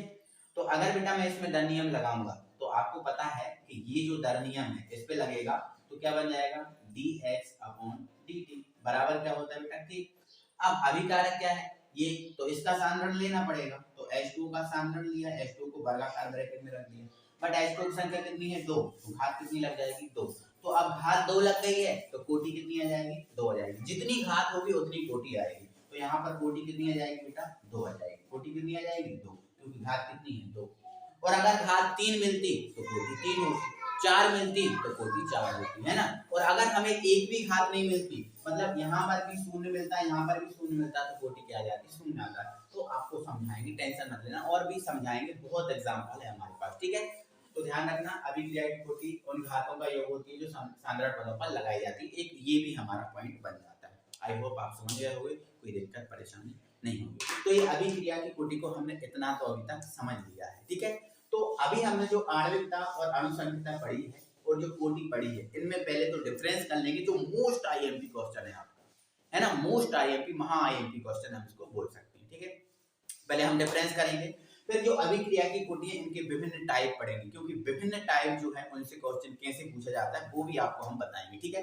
तो पहले आणविकता और अभिक्रिया की कोटि में अंतर, तो पहला अंतर तो यही हो जाएगा मेरे भाई, किसी रासायनिक अभिक्रिया में भाग लेने वाले अणु, परमाणु एवं आयनों की संख्या को आणविकता कहते हैं, ठीक है। अब इसका पॉइंट क्या हो जाएगा, तो इसकी पहले वाली परिभाषा लिखी थी वो वाला पॉइंट बना देना, किसी रासायनिक अभिक्रिया की कोटि उन अणु, परमाणु और आयनों की संख्या होती है जिनके सांद्रण में परिवर्तन अभिक्रिया के दौरान होता है। यही बड़ी थी हमने, ठीक है। दूसरी परिभाषा, दूसरी में लिख दो कि ये सैद्धांतिक पद है और कोटि प्रायोगिक पद है, ऐसा लिख सकते हैं, ठीक है। चलो नेक्स्ट, तीसरा पॉइंट। अब तीसरा पॉइंट में हम ये लिख सकते हो कि आणविकता हमेशा पूर्णांक में होती है, हमेशा किसमें होती है, पूर्णांक में, कभी भी शून्य नहीं होती। लेकिन आप यहाँ इसको ध्यान रखना, इस बात को, जो कोटि है बेटा वो शून्य भी हो सकती है, ऋणात्मक भी हो सकती है ना, ध्यान रखना, जो कोटि है वो आपकी शून्य भी हो सकती है, ऋणात्मक भी हो सकती है, और आधे अंक में, हमेशा पूर्णांक में ऐसा नहीं है कि हमेशा पूर्णांक में, ठीक है। 1/2 भी हो सकती है, बटे में भी हो सकती है, मतलब ये ऋणात्मक है ना, शून्य और बटे में, ये कैसे भी हो सकती है ना। तो आपको इसको ध्यान रखना। कितने पॉइंट हो गए, 3, बहुत महत्वपूर्ण पॉइंट है ये 3, ठीक है। चलो चौथा पॉइंट आप क्या लगा सकते हो कि इसमें अभिक्रिया में जितने अणु भाग लेते हैं वो हमेशा अभिक्रिया की कोटि होती है, ठीक है। लेकिन इसमें जरूरी नहीं है कि जितने अणु भाग लें वो अभिक्रिया की कोटि हो, आणविकता हो सकती है बट कोटि नहीं। तो मोस्ट इंपोर्टेंट डिफरेंस है मेरे भाई, बहुत अच्छे से इसको याद कर लेना, ठीक है। चलो अब हम वीडियो को बढ़ाते हैं आगे, और हम क्या करेंगे, जो अभिक्रिया की कोटि है इनके विभिन्न टाइप पढ़ेंगे, ठीक है। आओ देखते हैं हम क्या करने वाले हैं, विभिन्न कोटि की जो अभिक्रियाएं हैं उनको पढ़ने वाले हैं बहुत अच्छे तरीके से, ध्यान रखना, क्योंकि ये भी जो है ना विभिन्न कोटि की अभिक्रिया, जैसे शून्य कोटि, प्रथम कोटि, द्वितीय कोटि, तृतीय कोटि, इनके जो मात्रक है वो हमारे पेपर में पूछे जाते हैं और इम्पोर्टेंट भी होते हैं, ठीक है। तो इनको हमें जानना समझना बहुत जरूरी है। हम आपको रटना नहीं दिखाएंगे, हम आपको सिखाएंगे कि वास्तव में ये चीजें निकाली कैसे जाती है, और फिर निकालना आप जब सीख जाओगे तो आपको याद रखने की जरूरत नहीं पड़ेगी। तो आओ इसको समझते हैं। तो देखो हमें पता है अभिक्रिया की कोटि क्या होती है। अभिक्रिया की कोटि उन समस्त घातों का योग होती है जो साधारण पदों पर लगाई जाती है, या फिर हमने ये पढ़ा है अभिक्रिया की कोटि उन अणु, परमाणु और आयनों की संख्या होती है जिनके साधारण में परिवर्तन होता है, यही हमने पढ़ा है। लेकिन यहाँ तो देखो शून्य कोटि की अभिक्रिया है, तो अभिक्रिया की कोटि शून्य कब होगी, तो देखो वह रासायनिक अभिक्रिया जिसके संपन्न होने में एक भी अभिकारक अणु के सांद्रण में परिवर्तन नहीं होता। यहाँ देखो आप शब्दों को पहचानो थोड़ा सा, अगर एक भी अभिकारक अणु के सांद्रण में परिवर्तन नहीं होगा तो प्यारे भाई वो शून्य कोटि की अभिक्रिया होगी। लेकिन अगर एक अभिकारक अणु के सांद्रण में परिवर्तन होगा तो वह प्रथम कोटि की अभिक्रिया होगी, दो अभिकारक अणु के सांद्रण में परिवर्तन होगा तो द्वितीय कोटि की, 3 होगा तो तृतीय कोटि की। तो जैसे अगर प्रथम कोटि की अभिक्रिया की हमें परिभाषा बनाना है इसको, तो क्या करोगे, वह रासायनिक अभिक्रिया जिसके संपन्न होने में एक अभिकारक अणु के सांद्रण में परिवर्तन होता है प्रथम, दो अभिकारक अणु के सांद्रण में परिवर्तन होता है द्वितीय, और 3 में होता है तो तृतीय। इस हिसाब से आप इसको कर देना, मैं आपको कंप्लीटली समझा रहा हूं। देखो मैं शून्य कोटि की अभिक्रिया का स्ट्रक्चर बता रहा हूं पहले, है ना। तो यहाँ पर मैं क्या करूंगा, एक लाइन लिख दूंगा, माना, यहाँ लिख दूंगा माना कोई अभिक्रिया, माना कोई अभिक्रिया, माना कोई अभिक्रिया निम्न प्रकार से, निम्न प्रकार से संपन्न हो रही है, संपन्न हो रही है। माना कोई रासायनिक अभिक्रिया निम्न प्रकार से संपन्न हो रही है, तो देखो निम्न प्रकार से संपन्न हो रही है, जैसे यहाँ लिखा मैंने ए, ठीक है, और ए, और यहाँ क्या बन रहा है, कोई प्रोडक्ट बन रहा है, क्या बन रहा है बेटा, कोई प्रोडक्ट, मतलब यहाँ पर ये अभिकारक है और यहाँ क्या बन रहा है, उत्पाद। अब हमने ये मान लिया, माना कोई रासायनिक अभिक्रिया निम्न प्रकार से संपन्न हो रही है, यहाँ पर ऐसा लिख सकते हैं, माना शून्य कोटि की अभिक्रिया, ऐसा लिख सकते हो, माना यहाँ लिखूंगा, माना शून्य कोटि, शून्य कोटि की अभिक्रिया निम्न प्रकार से संपादित हो रही है। अब देखो शून्य कोटि की अगर अभिक्रिया है तो इसके एक भी अभिकारक के सांद्रण में परिवर्तन नहीं होगा। बोलो होगा क्या? नहीं होगा। और जब सांद्रण पदों पे हम देखेंगे घात की बात करें तो सांद्रण पदों पर कितने की घात लगेगी? शून्य की घात लगेगी। क्यों? क्योंकि यहाँ पर एक भी अभिकारक के सांद्रण में परिवर्तन नहीं होगा। तो अगर मैं इस पे बेटा दर नियम लगाऊं तो क्या बनेगा? dx अपॉन dt बराबर k।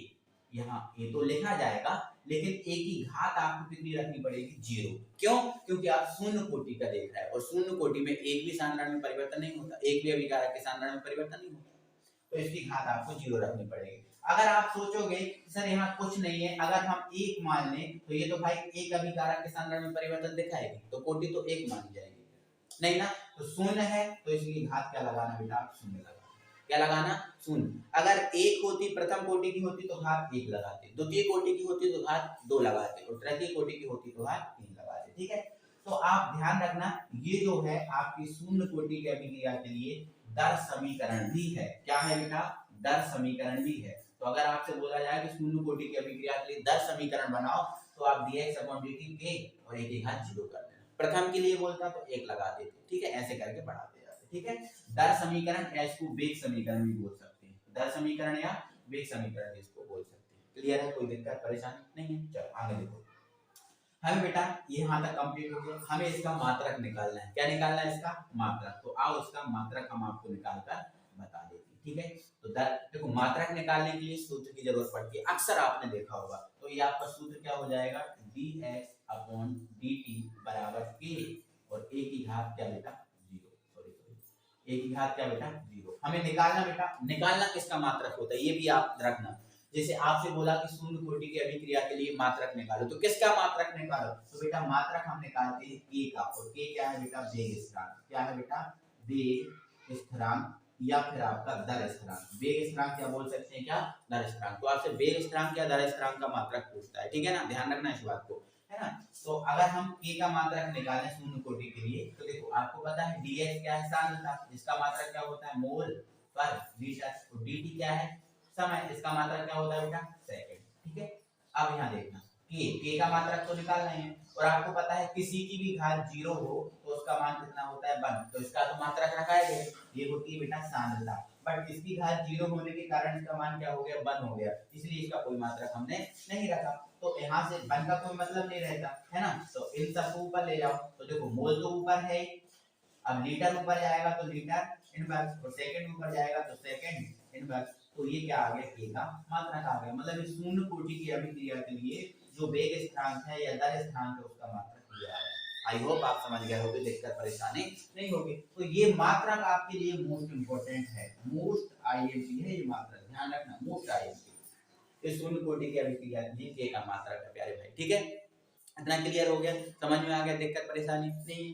ठीक है, तो अब ये तो हो गया इसका स्ट्रक्चर, ये इसका मात्रक। अब इसका मैं आपको शून्य कोटि के अभिक्रिया का एक आध उदाहरण भी दे रहा हूँ, टेंशन मत लो। जैसे मेरे भाई यहाँ पर ये लिखा है N2, यहाँ पर यहाँ बना दे रहा हूँ, ये लिखा है बेटा N2 और ये लिखा है मेरे पास बेटा H2 और यहाँ पर क्या बन रहा है? 2NH3 बन रहा है। ठीक है, तो यहाँ ध्यान से सुनना मेरी बात, यहाँ ध्यान से सुनना, या फिर मैं दूसरे टाइप से बना रहा हूँ एग्जाम्पल बेटा, दूसरे टाइप से बना रहा हूँ। यहाँ पर क्या लिखा बेटा? 2NH3, यहाँ लिखा हुआ है N2 और यहाँ लिखा हुआ है H2। ये इसका अगर वियोजन करेंगे तो ये बनेगा। हमें पता है ये भी गैस है, ये भी गैस है और ये भी गैस है। अब गैस गैस सब है तो सांद्रण में परिवर्तन तो हो नहीं रहा। बोलो होगा क्या सांद्रण में परिवर्तन? नहीं होगा। तो इस पर दर नियम लगाएंगे बेटा, तो dx अपॉन dt बराबर क्या आएगा? k और NH3 की घात कितनी आएगी बताओ।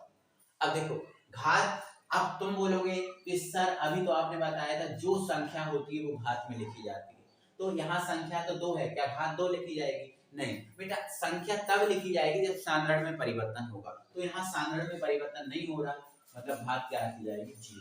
क्या रखी जाएगी? 0। तो कोटि क्या आ जाएगी? 0, क्योंकि कोटि को बेटा हम n से व्यक्त करते हैं ना, तो यहाँ पर चाहे तो कोटि लिख लो आप, क्या लिख लो? कोटि। तो कोटि क्या आ गई बेटा? 0। तो एक एक उदाहरण के साथ इनको हम कंप्लीट करते जाएंगे। ठीक है, चलो आ जाओ, अब हमारी ये शून्य कोटि की हो गई।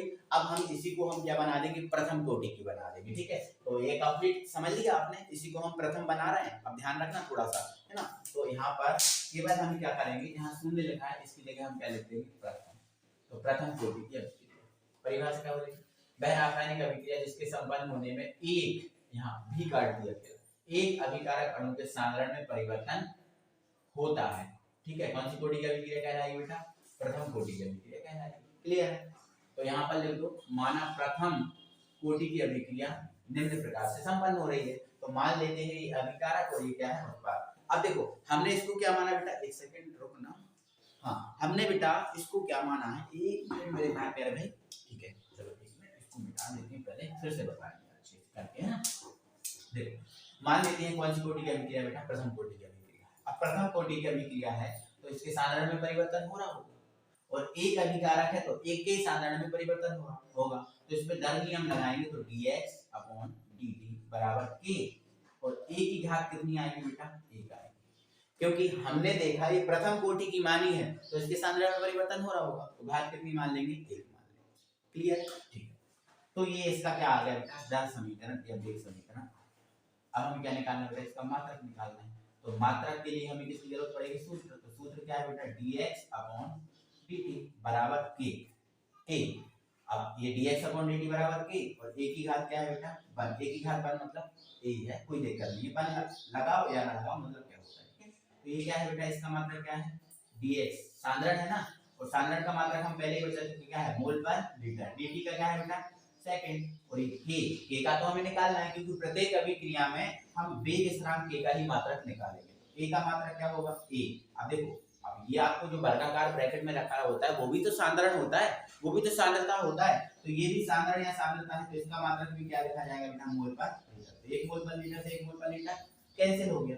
अब क्या बचा हमारे पास, सेकंड बराबर क्या बचा, k। हमें k का मात्रक निकालना, सेकंड ऊपर ले जाओ, तो k बराबर सेकंड ऊपर जाएगा, तो सेकंड इनवर्स। तो ध्यान रखना जो प्रथम कोटि की अभिक्रिया है इसके लिए जो वेग स्थिरांक k है, इसका मात्रक क्या आ गया बेटा, सेकंड इनवर्स। आई होप प्यारे भाई बहुत अच्छे से समझ गए होंगे, दिक्कत परेशानी नाम की तो कुछ चीज होगी नहीं बेटा, है ना।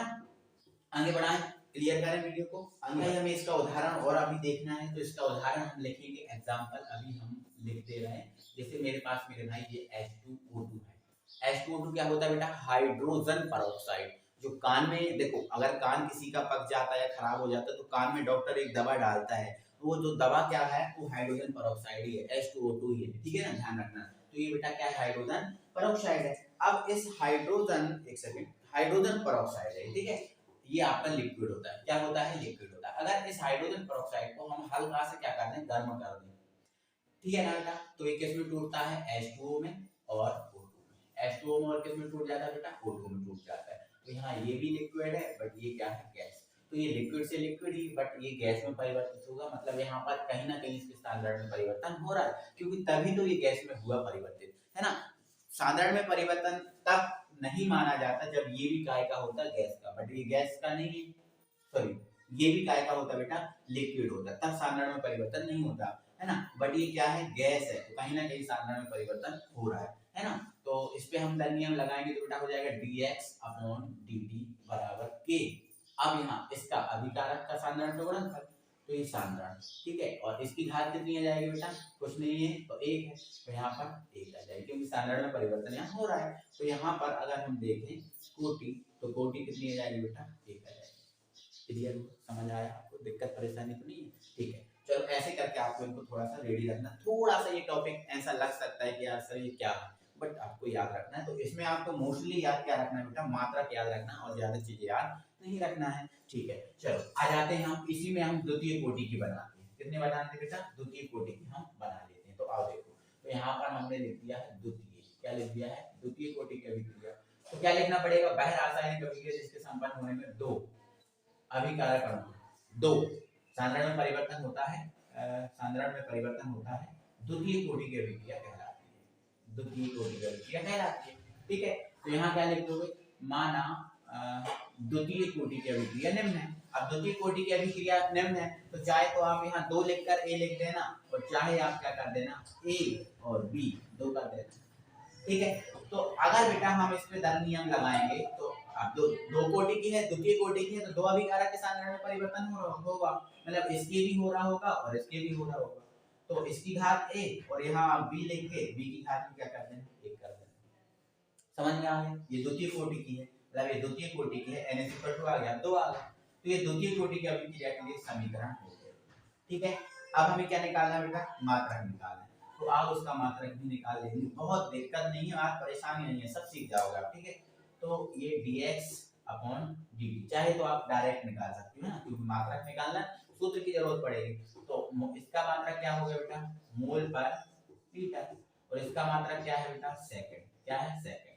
अब ये k का तो निकालना है, ये सांद्रता है, सांद्रता का मात्रक क्या होता है, मोल पर लीटर, ये भी सांद्रता है, तो इसका मात्रक भी क्या होगा, मोल पर लीटर। देखो 1 मोल पर लीटर से 1 मोल पर लीटर आप कैंसिल कर सकते हो, दिक्कत है नहीं है ना। ठीक है। अब 1 सेकंड बचा, मैं थोड़ा यहाँ दिखा दे रहा हूँ आपको। तो ये क्या बचा बेटा, इसके बाद मैं यहाँ से कर रहा हूँ। ठीक है। तो ये क्या बचा बेटा, 1 सेकंड, ये बचा बराबर k। अब यहाँ क्या बचा बेटा, मोल पर लीटर। ठीक है। हमें k का मात्रक निकालना है, तो इसको आप इधर ले जाओ, इसको नीचे ले जाओ, तो ये ऊपर जाएगा तो ये आपका लीटर रहा। ठीक है। ये लीटर रहा, ये नीचे चला गया, ये आपका दोनों नीचे चला गया। तो सेकंड तो नीचे है, मोल भी कहाँ चला गया, नीचे चला गया, बराबर में क्या आ गया, के आ गया। ठीक है। तो यही हो गया। बट इनको हम ऊपर ले जाएंगे तो क्रम से लिखेंगे। देखो क्रम में सबसे पहले क्या लिखा जाता है, मोल। तो ये देखो मोल ऊपर जाएगा तो मोल का -1। अब लीटर तो ऊपर है, फिर लीटर लिखा जाता है, फिर अंत में सेकंड लिखा जाता है। ये क्रम होता है ना, बट पेपर में ये क्रम बिगड़ा हुआ भी आ सकता है, कोई दिक्कत नहीं है। तो ये आपका क्लियर हो गया, समझ में आ गया, कोई दिक्कत परेशानी नहीं है। ठीक है। अब हमें इसका क्या निकालना है बेटा, एग्जाम्पल भी निकालना है, तो एग्जाम्पल भी निकालेंगे, परेशानी थोड़ी है ना। तो यहाँ पर हमने क्या लिख दिया बेटा, H2 लिख दिया, यहाँ लिख दिया Cl2, और यहाँ पर बन रहा है 2HCl, जो आपका मान लो लिक्विड है, ये क्या है, गैस, तो ये भी क्या है, गैस। ठीक है। तो यहाँ पर दर नियम लगा देंगे, तो बेटा dx अपॉन dt बराबर क्या बन जाएगा, k, और H2 की घात कितनी आ जाएगी, 1, और यहाँ Cl2 की घात भी कितनी आ जाएगी बेटा, 1, है ना। तो अगर हम कोटि देखेंगे तो कोटि क्या होती है, घातों का योग, तो 1 + 1 बराबर 1 + 1 बराबर कितना आ जाएगा, 2, क्योंकि द्वितीय कोटि कर रहा है। क्लियर हुआ, कोई परेशानी दिक्कत तो नहीं है ना। ठीक है। चलो, तो ये आपका हो चुका है कंप्लीट। आई होप आप बहुत अच्छे समझ गए होंगे, द्वितीय कोटि कंप्लीट हो गया। अब आज बात करते हैं तृतीय कोटि पर, और तृतीय कोटि को हम देखेंगे। तो यहाँ पर हम तृतीय कर देंगे, ठीक है, और यहाँ पर हम 3 कर देंगे, और यहाँ पर भी हम क्या कर देंगे, तृतीय, है ना। तो ये हमारा कंप्लीट हो जाएगा। देखो, तो ये लिख दिया हमने तृतीय कोटि की अभिक्रिया। तो बहर रासायनिक अभिक्रिया जिसके संपन्न होने में 3, आप 3 लिख देना, शब्दों में लिख देना, 3 अभिकारक के सांद्रण में परिवर्तन होता है, तृतीय कोटि की अभिक्रिया कहलाती है। और मान लो ये तृतीय कोटि, अब जल्दी जल्दी कवर कर देंगे, आपको बस थोड़ा सा समझाना है ना, क्योंकि आप समझ तो गए, कोई पूरा कंप्लीट है ना। तो यहाँ पर अभी ए बी था, अब सी और आ गया, बेटा, ठीक है, कोई दिक्कत है। तो देखो 1 1 1 है ना। अब दर नियम लगाना है, तो देखो अभी ये आपका इसका मात्रक यही रहेगा, इसका मात्रक यही रहेगा, के का निकालना है, इसका मात्रक मोल पर लीटर, इसका भी मोल पर लीटर, है ना। अब एक और क्या करना है, इसका भी मात्रक क्या जाएगा बेटा, मोल पर लीटर हो जाएगा, मतलब मोल पर लीटर कितने हो जाएंगे, यहाँ पर 3 हो जाएंगे, मोल पर लीटर, है ना, मोल पर लीटर और मोल पर लीटर 3 आ जाएंगे ना। तो 1 से तो 1 कट जाएगा, बाकी आपके कितने बच जाएंगे, 2। तो ये 1 सेकंड रहा। अब मोल मोल, तो मोल स्क्वायर कर दो, और ये लीटर लीटर लीटर स्क्वायर कर दो, ठीक है। ये दोनों ऊपर जाएंगे तो ये मोल, यहाँ लीटर ऊपर जाएगा तो ये, है ना। तो ये आपका क्या जाएगा, मोल -2 लीटर स्क्वायर, और ये सेकंड में बस ये आ जाएगा, ठीक है। बस एग्जांपल हम आप तुम्हारे हवाले छोड़ते हैं कि एग्जांपल आपको तुम्हें कंप्लीट करना है तृतीय कोटि की अभिक्रिया, आपको जैसा भी लगे वैसे कंप्लीट करना। तो ये अभिक्रिया की कोटि होती है कंप्लीटली समाप्त मात्रक के साथ, और ये मात्रक महा इंपॉर्टेंट है, जो आपसे पूछे जाएंगे। अगर इनको नहीं करोगे तो आपको दिक्कत हो सकती है, परेशानी हो सकती है। तो मेरे भाई, अब हम बढ़ा देते हैं वीडियो को आगे। तो बेटा इस स्लाइड में हम क्या करने वाले हैं, शून्य कोटि की अभिक्रिया के लिए समाकलित दर समीकरण या व्यंजक और प्रथम कोटि की अभिक्रिया के लिए समाकलित दर समीकरण या व्यंजक दोनों के दोनों मोस्ट एंड महा इंपॉर्टेंट प्यारे भाई बन जाते हैं। तो इनको हमें करना बहुत जरूरी है। तो आइए दोस्तों इनको स्टार्ट करते हैं। मोस्ट इंपॉर्टेंट है ये क्वेश्चन, ठीक है। जो अगर इन व्यंजकों को आपने कर लिया ना तो इन व्यंजकों की सहायता से आप और भी व्यंजक जो है ना कर पाएंगे, ठीक है ना। तो आइए वीडियो को स्टार्ट करते हैं मेरे भाई, ठीक है। तो देखो ये हम पहले शून्य कोटि की अभिक्रिया के लिए समाकलित दर समीकरण की स्थापना कर रहे हैं। तो करें मेरे भाई, स्टार्ट करें। चलो इधर देखो, है ना। तो यहाँ पर हमें एक लाइन लिखना पड़ेगी, माना शून्य कोटि की, माना शून्य कोटि की अभिक्रिया अभिक्रिया निम्न है। हमें एक शून्य कोटि की अभिक्रिया माननी पड़ेगी, ठीक है। तो मान लिया मेरे भाई ये एक शून्य कोटि की अभिक्रिया है और यहाँ पर क्या बन रहा है, कोई प्रोडक्ट बन रहा है। क्या बन रहा है बेटा, कोई प्रोडक्ट बन रहा है। क्लियर हो गया। चल अब यहाँ पर अगर मैं बेटा इस पे दर नियम लगाऊं, ये शून्य कोटि की मानी हमने, है ना। तो अगर मैं बेटा इस पे दर नियम लगाऊं या द्रव्य अनुपाती क्रिया, जो द्रव्य अनुपाती क्रिया का नियम है इसको शॉर्ट फॉर्म में हम दर नियम बोलते हैं, ठीक है। तो यहाँ से अगर मैं बेटा इसमें दर नियम लगाऊं तो दर नियम से क्या हो जाएगा, dx upon dt। dx upon क्या होता है बेटा, dt बराबर के आता है, हमने अब भी सीखा। और a की घात कितना आएगा बेटा, 0 आएगा। क्यों क्यों आएगा 0, क्यों घात 0 क्यों आएगी, क्योंकि हमने शून्य कोटि की अभिक्रिया मानी है। क्लियर हो गया। चलो आगे देखो। अब आपको ये पता है किसी की भी घात 0 हो उसकी वैल्यू क्या होती है, 1 होती है। तो इसकी वैल्यू भी क्या हो जाएगी, 1। तो ये बन जाएगा dx अपॉन dt बराबर k। इसकी वैल्यू क्या होगी बेटा, 1 होगी, मतलब नहीं है, ठीक है। चलो तो 1 का तो कोई मतलब नहीं है बेटा, dt को आप इधर ले जाओ तो ये बन जाएगा बेटा dx बराबर k और ये आपका dt। बोलो इतना समझ में आया। अब इतना समझ में आपको आ गया है तो देखो, आप क्वेश्चन हमसे बोला है कि शून्य कोटि की अभिक्रिया के लिए समाकलित दर समीकरण, मतलब समाकलन करने के बाद हमें दर समीकरण निकालना, समाकलन करने के बाद हमें k की वैल्यू निकालनी है। हमें ये है क्वेश्चन मिला है ना।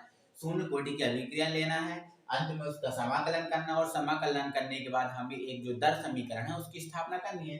तो यहाँ से हमने शून्य कोटि की अभिक्रिया मान ली, दर नियम लगा दिए, आ गया। किसी घात 0 होती है उसकी वैल्यू 1 होती है, फिर dt को इधर लेकर ये आ गया, ठीक है।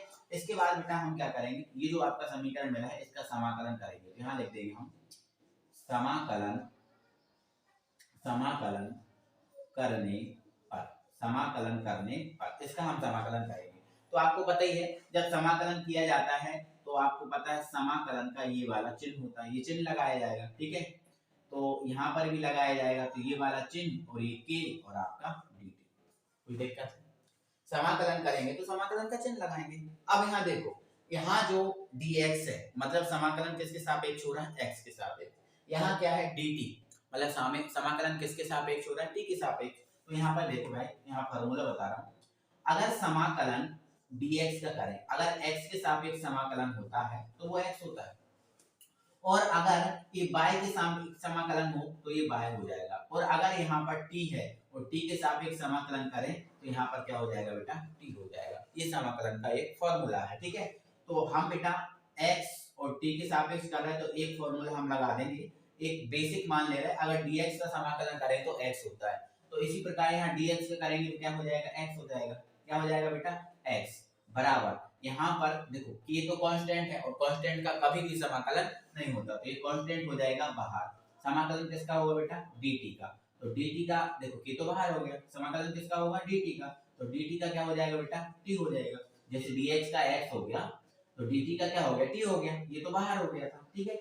और एक बात और, जब समाकलन कंप्लीट हो जाता है बेटा तो समाकलन करने के बाद एक नियतांक लगाया जाता है c, और जो c है वो एक समाकलन नियतांक है। c जो है बेटा कौन सा नियतांक है, एक समाकलन नियतांक है। इस बात को बहुत अच्छे से याद रखना। अब यहाँ पर थोड़ी बात और समझो। देखो बेटा, हमने आपको जब समाकलन अभिक्रिया की दर बता रहे थे तो उसमें हमने आपको बताया था अभिक्रिया की दर को दो प्रकार से रहता है, एक कमी के आधार पर और एक वृद्धि के आधार पर, है ना।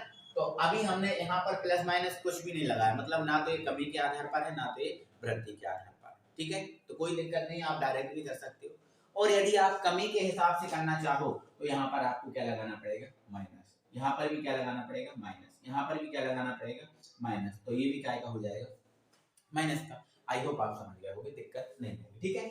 चलो तो ये समाकलन करने के बाद एक नियतांक लाया जाता है जिसे हम बोलते हैं समाकलन नियतांक। इतना करने के बाद आपको क्या करना है, समीकरण इसको 1 दे देना है। क्लियर हो गया। आगे जो आपका समीकरण है इसको हम प्रारंभिक स्थिति में लागू करेंगे। किसकी स्थिति में लागू करेंगे बेटा? प्रारंभिक स्थिति में। ठीक है, तो यहाँ पर यदि लगाना पड़ेगा, यदि t इज इक्वल टू क्या है? 0। t इज इक्वल टू 0 कब होगा? जब अभिक्रिया चालू ही नहीं होगी। अब समय 0 कब होगा? जब अभिक्रिया चालू ही नहीं होगी। अगर अभिक्रिया चालू ही नहीं है तो समय तो 0 होने ही वाला है। समय का क्या है? अभिक्रिया चालू ही नहीं है। तो भाई जब अभिक्रिया चालू नहीं है तो क्या सांद्रण में कोई परिवर्तन होगा? नो, सांद्रण में भी कोई परिवर्तन नहीं होगा मेरे भाई, है ना। सांद्रण में भी कोई परिवर्तन नहीं होगा। यहाँ क्लियर हो रहा है आपको? समझ में आ रहा है आपको? ठीक है, तो यहाँ पर थोड़ा सा हम यहाँ पर और चेंज करेंगे। क्या चेंज करेंगे? देखो, माना शून्य कोटि की अभिक्रिया निम्न है जिसकी सांद्रता A है, ऐसा कर सकते हो, जिसकी सांद्रता A है, ऐसा लेके चल सकते हो। अब यहाँ पर अभी हम सांद्रता किसके सापेक्ष ले रहे थे? x के सापेक्ष चल रहे थे, तो हमने x लिया था। क्या लिया था बेटा? x लिया था। ठीक है, या फिर ये आप सब करने की जरूरत ही नहीं, क्योंकि सर आपने इतना समझा दिया, फिर आप ऐसा करवा रहे हो, वैसा करवा रहे हैं। चलो नहीं करवा रहे हैं, ठीक है, चलो नहीं करवा रहे हैं, है ना, बिल्कुल नहीं करवा रहे। ये जो माइनस है ये भी हटा दो, नहीं ले रहा है, ये माइनस भी नहीं ले रहा है, खत्म करो। जो नॉर्मल चल रहा था अपना वैसे ही चल रहा है। कोई दिक्कत है? अब नहीं है दिक्कत? चलो ठीक है। तो यदि t इज इक्वल टू अगर 0 है बेटा, t इज इक्वल टू क्या है बेटा? 0 है, तो यहाँ पर जो सांद्रता है, आपने सांद्रता क्या मानी है? यहाँ पर x मानी है, तो वो सांद्रता भी क्या हो जाएगी? 0 हो जाएगी। जब सांद्रता 0 हो जाएगी तो x इज इक्वल टू हम क्या रखेंगे? 0। तब यहाँ लिख देना, तब समीकरण 1 से, समीकरण 1 से, तो समीकरण 1 से अगर हम वैल्यू पुट करेंगे तो आप देख लो, आप यहाँ देखो ध्यान से जरा। तो x इज इक्वल टू हम क्या रख देंगे बेटा? 0 रख देंगे। तो यहाँ हमारा आपका k और t की वैल्यू भी हमें क्या रखनी है? 0, तो ये रख दिया 0 प्लस का आपका c आ गया। तो इन सबको सॉल्व करेंगे तो c इज इक्वल टू क्या आ जाएगा? 0 आ जाएगा। c इज इक्वल टू क्या आ गया? 0 आ गया। तो c इज इक्वल टू जो 0 है वो समीकरण 1 में रख देंगे। तो यहाँ पर हम लिख देंगे समीकरण 1 से, समीकरण 1 से। तो c इज इक्वल टू 0 आया, समीकरण 1 में रख देंगे। समीकरण 1 में रखेंगे तो x तो आपका सेम रहेगा, बराबर k और जो t है, इस t को टी भी रहेगा, क्योंकि टी को भी कोई दिक्कत नहीं है। ठीक है, अब सी की वैल्यू कितनी आ गई बेटा? 0, तो ये रख दो आप 0। ठीक है, तो ये आपका आ गया x इज इक्वल टू के टी। बट हमें आपको बेग व्यंजक निकालना है। हमें किसकी वैल्यू निकालनी बेटा? k की वैल्यू। तो k की वैल्यू निकालेंगे तो t बटे में जाएगा, तो k इज इक्वल टू क्या हो जाएगा? x upon t।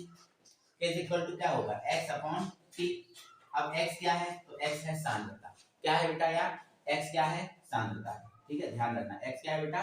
सांद्रता। तो आगे मैं एक लाइन लिख रहा हूं, यदि सांद्रता x इज इक्वल टू क्या हो? a। अगर सांद्रता को x इज इक्वल टू क्या रखते हैं? हम a रखते, तो इसकी जगह हम a रखेंगे तो k इज इक्वल टू क्या हो जाएगा? a upon t। a upon क्या हो जाएगा? t हो जाएगा। तो ये आपका बेटा शून्य कोटि की अभिक्रिया के लिए दर समीकरण आ गया, वेग व्यंजक आ गया, यही है आपका। ठीक है, कोई परेशानी नहीं है, दिक्कत नहीं, बहुत आसान तरीके से हमने किया है ना। शून्य कोटि की अभिक्रिया को मान लिया, ये है ना, इस पे दर नियम लगा दिया। ठीक है, तो ये सब हो गया, है ना, समाकलन कर दिया। फिर आपने प्रारंभिक स्थिति में लागू किया जब अभिक्रिया चालू नहीं हुई थी, तो t इज इक्वल टू 0 और x इज इक्वल टू 0 रखा। तो आप समझ गए, कोई दिक्कत तो नहीं। ठीक है, आगे बढ़ाते हैं वीडियो को। ठीक है, चलो, तो ये आपका आ गया। आई होप ध्यान रखना, ये मोस्ट इंपोर्टेंट है। आपसे पूछा जाए शून्य कोटि की अभिक्रिया के लिए दर समीकरण क्या है या वेग व्यंजक क्या है, तो k is equal to a upon t होता है। क्लियर हो गया? कोई दिक्कत? चलो, अब आगे हम बढ़ाते हैं और आगे हम बेटा करते हैं प्रथम कोटि के लिए। ठीक है, तो जैसे हमने शून्य कोटि के लिए कोई अभिक्रिया मानी थी, ऐसे हम प्रथम के लिए मान लेंगे। ठीक है, तो यहाँ पर लिखेंगे माना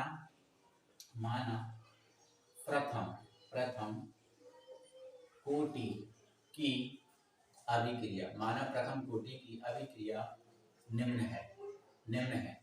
अब सांद्रता के साथ चला रहा है ना, जिसकी सांद्रता A है, जिसकी सांद्रता बेटा हमने क्या मानी है? A। यहाँ पर सांद्रता हम क्या लेके चल रहे थे? x लेके चल रहे थे, तो इसलिए dx हो रहा था, है ना। अब हमने सांद्रता को क्या मान लिया? A मान लिया। ठीक है, तो प्रथम कोटि की अभिक्रिया मान लो A, और यहाँ कोई बन रहा है बेटा प्रोडक्ट। यहाँ क्या बन रहा है? कोई प्रोडक्ट। यहाँ इतना समझ में आया? ठीक है, कोई दिक्कत है? कोई दिक्कत नहीं।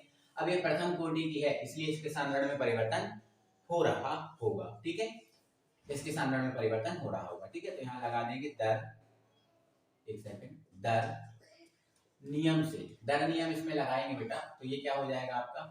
dx नहीं होगा। क्यों नहीं होगा? क्योंकि अब हम सांद्रता निश्चित हमने कर ली कि सांद्रता हम a लेके चल रहे हैं। अभी यहाँ तो सांद्रता थी नहीं, लेकिन यहाँ पर हमने सांद्रता को क्या मान लिया ए, तो हम सांद्रता क्या लेके चल रहे हैं ए लेके चल रहे हैं, तो ये आपका हो गया dA और आपका ये हो गया dt। क्लियर है? अब x नहीं लिखेंगे, ठीक है, बराबर क्या के, और ये हमारा हो जाएगा, क्या हो जाएगा हमारा, ये a रहेगा, ठीक है, और इसकी घात क्या जाएगी, एक आ जाएगी। क्यों? क्योंकि ये प्रथम कोटि की अभिक्रिया है। तो यहाँ पर सिर्फ ध्यान रखना ये dA इसीलिए लेकर चल रहे हैं क्योंकि यहाँ पर हमने सांद्रता a मानी है और यहाँ सांद्रता x चल रही थी, इसलिए x चल रहा था, ठीक है। बट देखो मेरे भाई, आपको पता है ये प्रथम कोटि की अभिक्रिया है, मतलब इसके सांद्रण में परिवर्तन होगा, तो सांद्रण में परिवर्तन होगा तो वृद्धि भी हो सकती है और कमी भी हो सकती है, तो हम इसको कमी के आधार पर चला रहे हैं, तो कमी के आधार पर हम चलाएंगे तो माइनस लगाएंगे, ठीक है ना। चलो आगे देखो, अब इसकी घात एक है, एक का तो कोई मतलब नहीं होता, तो आप क्या करो, जो a है, जो a दिख रहा है, a को आप dt की जगह ले जाओ और dt को यहाँ ले जाओ, तो ये हो जाएगा आपका माइनस dA और ये आपका k, और ये जो आपका देखो dA और बटे में कौन आ जाएगा, a आ जाएगा, तो ये रहा a, dt इधर चला जाएगा तो k और ये रहा dt। क्लियर है? इतना आपको समझ में आ गया? इतना करने के बाद आप क्या करना बेटा, समाकलन कर लेना, ठीक है। तो समाकलन करने पर, समाकलन करने पर, तो समाकलन करेंगे तो माइनस का तो होगा नहीं, तो माइनस बाहर हो जाएगा, अंदर आएगा आपका dA अपॉन a, ठीक है। अब बराबर यहाँ k का भी नहीं होता तो k भी बाहर आ जाएगा, तो ये अंदर आ जाएगा dt, है ना। तो अभी हमने देखा था कि बेटा dx का अगर समाकलन करें तो क्या आता है, x होता है, लेकिन अगर यहाँ पर ध्यान रखना 1 अपॉन x dx का समाकलन करते हैं तो बेटा वो होता है log x। क्या होता है बेटा, log x होता है, ध्यान रखना इस बात को, ये क्या होता है log x। तो देखो ये 1 अपॉन a dA है, जैसे ये 1 अपॉन x dx है ना, ऐसे ये 1 अपॉन a dA है, तो इसका क्या हो जाएगा बेटा, यहाँ पर ध्यान रखना, इसका क्या हो जाएगा बेटा, ये माइनस तो रहेगा, इसका क्या हो जाएगा log ये 10 और ये आपका a, क्योंकि 10 बेस में ले रहा है ना, तो इसका जैसे log x होता है, x था तो log x हुआ, a है तो log a हो जाएगा, ठीक है, बराबर यहाँ k और dt का क्या हो जाएगा बेटा t, और समाकलन करने के बाद एक नियतांक है ना, जो समाकलन नियतांक है इसको लगाना पड़ेगा, ठीक है। तो आपको ध्यान रखना है, इसकी आपका समीकरण 1 हो गया। इतना आपको समझ में आ गया क्या, कोई दिक्कत परेशानी तो नहीं है, ठीक है। अब हम क्या करेंगे, यहाँ पर इसको प्रारंभिक स्थिति में लागू करेंगे, जैसे इस समीकरण 1 को हमने प्रारंभिक स्थिति में लागू किया था, ऐसे हम इसको प्रारंभिक स्थिति में लागू करेंगे, ठीक है। तो यहाँ सुनो ध्यान से, यदि यहाँ थोड़ा सा ये था, ठीक है, यदि t इज इक्वल टू 0 है, t इज इक्वल टू क्या है बेटा 0, मतलब अभी क्रिया जब चालू नहीं हुई है, अभी क्रिया चालू नहीं हुई मतलब प्रारंभिक समय की बात हो रही है, ठीक है। तो प्रारंभिक समय में बेटा t इज इक्वल टू क्या होगा 0। अब जब t इज इक्वल टू 0 होगा तो सांद्रण में भी परिवर्तन नहीं होगा, क्योंकि अभी क्रिया जब चालू नहीं हुई तो सांद्रण में परिवर्तन कैसे होगा, है ना। तो यहाँ पर सांद्रता हमने क्या मानी है, a मानी है, ठीक है। तो a की जगह हम क्या रख देंगे बेटा 0 रख देंगे, क्या रख देंगे 0, है ना। कोई दिक्कत है, क्योंकि जब सांद्रण में समय 0 है, अभी क्रिया चालू नहीं हुई, तो सांद्रण में तो परिवर्तन होगा ही नहीं, तो सांद्रण में परिवर्तन क्या होगा 0 होगा, ठीक है ना। चलो, बट मेरे प्यारे भाई यहाँ पर हम जो सांद्रता है, प्रारंभिक सांद्रता, उसको हम a0 मानेंगे, क्या मानेंगे a0 मानेंगे। यहाँ तक समझ में आपको आया, कोई दिक्कत है, कोई दिक्कत नहीं है ना, ठीक है। तो यहाँ पर आप देखो, तो a इज इक्वल टू हमने क्या माना a0, अब a0 का मतलब 0 को माना है a0, है ना, a0 है हमने प्रारंभिक सांद्रता मानी है, तो ये मान हम उठा के रख देंगे समीकरण 1 से, तो यहाँ लिख देंगे समीकरण 1 से, समीकरण 1 से, तो यहाँ से ये इतना अलग है, ये अब यहाँ अलग चल रहा है, तो समीकरण 1 से, तो ये माइनस है ना, ये आपका log और ये रहा आपका 10, a की जगह हम क्या रख देंगे बेटा a0 a0, है ना, बराबर ये रहा आपका k इंटू t की जगह आपने क्या रखा बेटा 0 रखा, तो t की जगह हमने रख दिया 0 और प्लस आपका क्या आया c, तो ये तो आपका 0 हो गया, बस यही बचा, मतलब c का मान कितना आ गया बेटा माइनस log 10 a0, ठीक है। ये किसकी वैल्यू निकाली हमने यहाँ से, c की वैल्यू निकाली, किसकी वैल्यू निकाली बेटा c की वैल्यू निकाली, ठीक है। अब जो c की वैल्यू निकल के आई है वो हम समीकरण 1 में रखेंगे, है ना। तो आप देखो यहाँ, तो पुनः यहाँ पर ऐसा भी लिख सकते हो, c का मान समीकरण 1 में रखने पर, सही का मान समीकरण 1 में रखेंगे तो समीकरण 1 ये है, तो आपका ये माइनस और ये लॉग और ये 10, ये तो आपका a है, कोई दिक्कत ही नहीं है, बराबर k और t, ये तो आपका t है ना, और c की जगह आपको क्या रखना है बेटा ये रखना है, माइनस लॉग और ये 10 और ये रहा आपका A0। कोई दिक्कत है यहाँ तक? नहीं। अब आपका जो माइनस लॉग A0 है इसको आप इस तरफ ले जाना। जब इस तरफ ले जाएंगे तो ये बेटा काय का हो जाएगा? प्लस का। तो ये आपका लॉग 10 जो A0 है ये आपका प्लस का हो गया इस तरफ जाके, बट ये तो माइनस का ही है तो इसको हम पीछे लिख देंगे। ठीक है, तो ये लॉग 10 और ये आपका A। आई होप आप समझ गए होंगे और ये आपका T हो गया। क्लियर है बात? अब इसके बाद दोस्तों आपको पता होगा, आपने एक फॉर्मूला पढ़ा होगा, अगर लॉग m बटे n होता है तो इसका अगर फॉर्मूला बनाए तो क्या बनता है बेटा? Log m minus log n, ये वाला फॉर्मूला होता है क्या बेटा?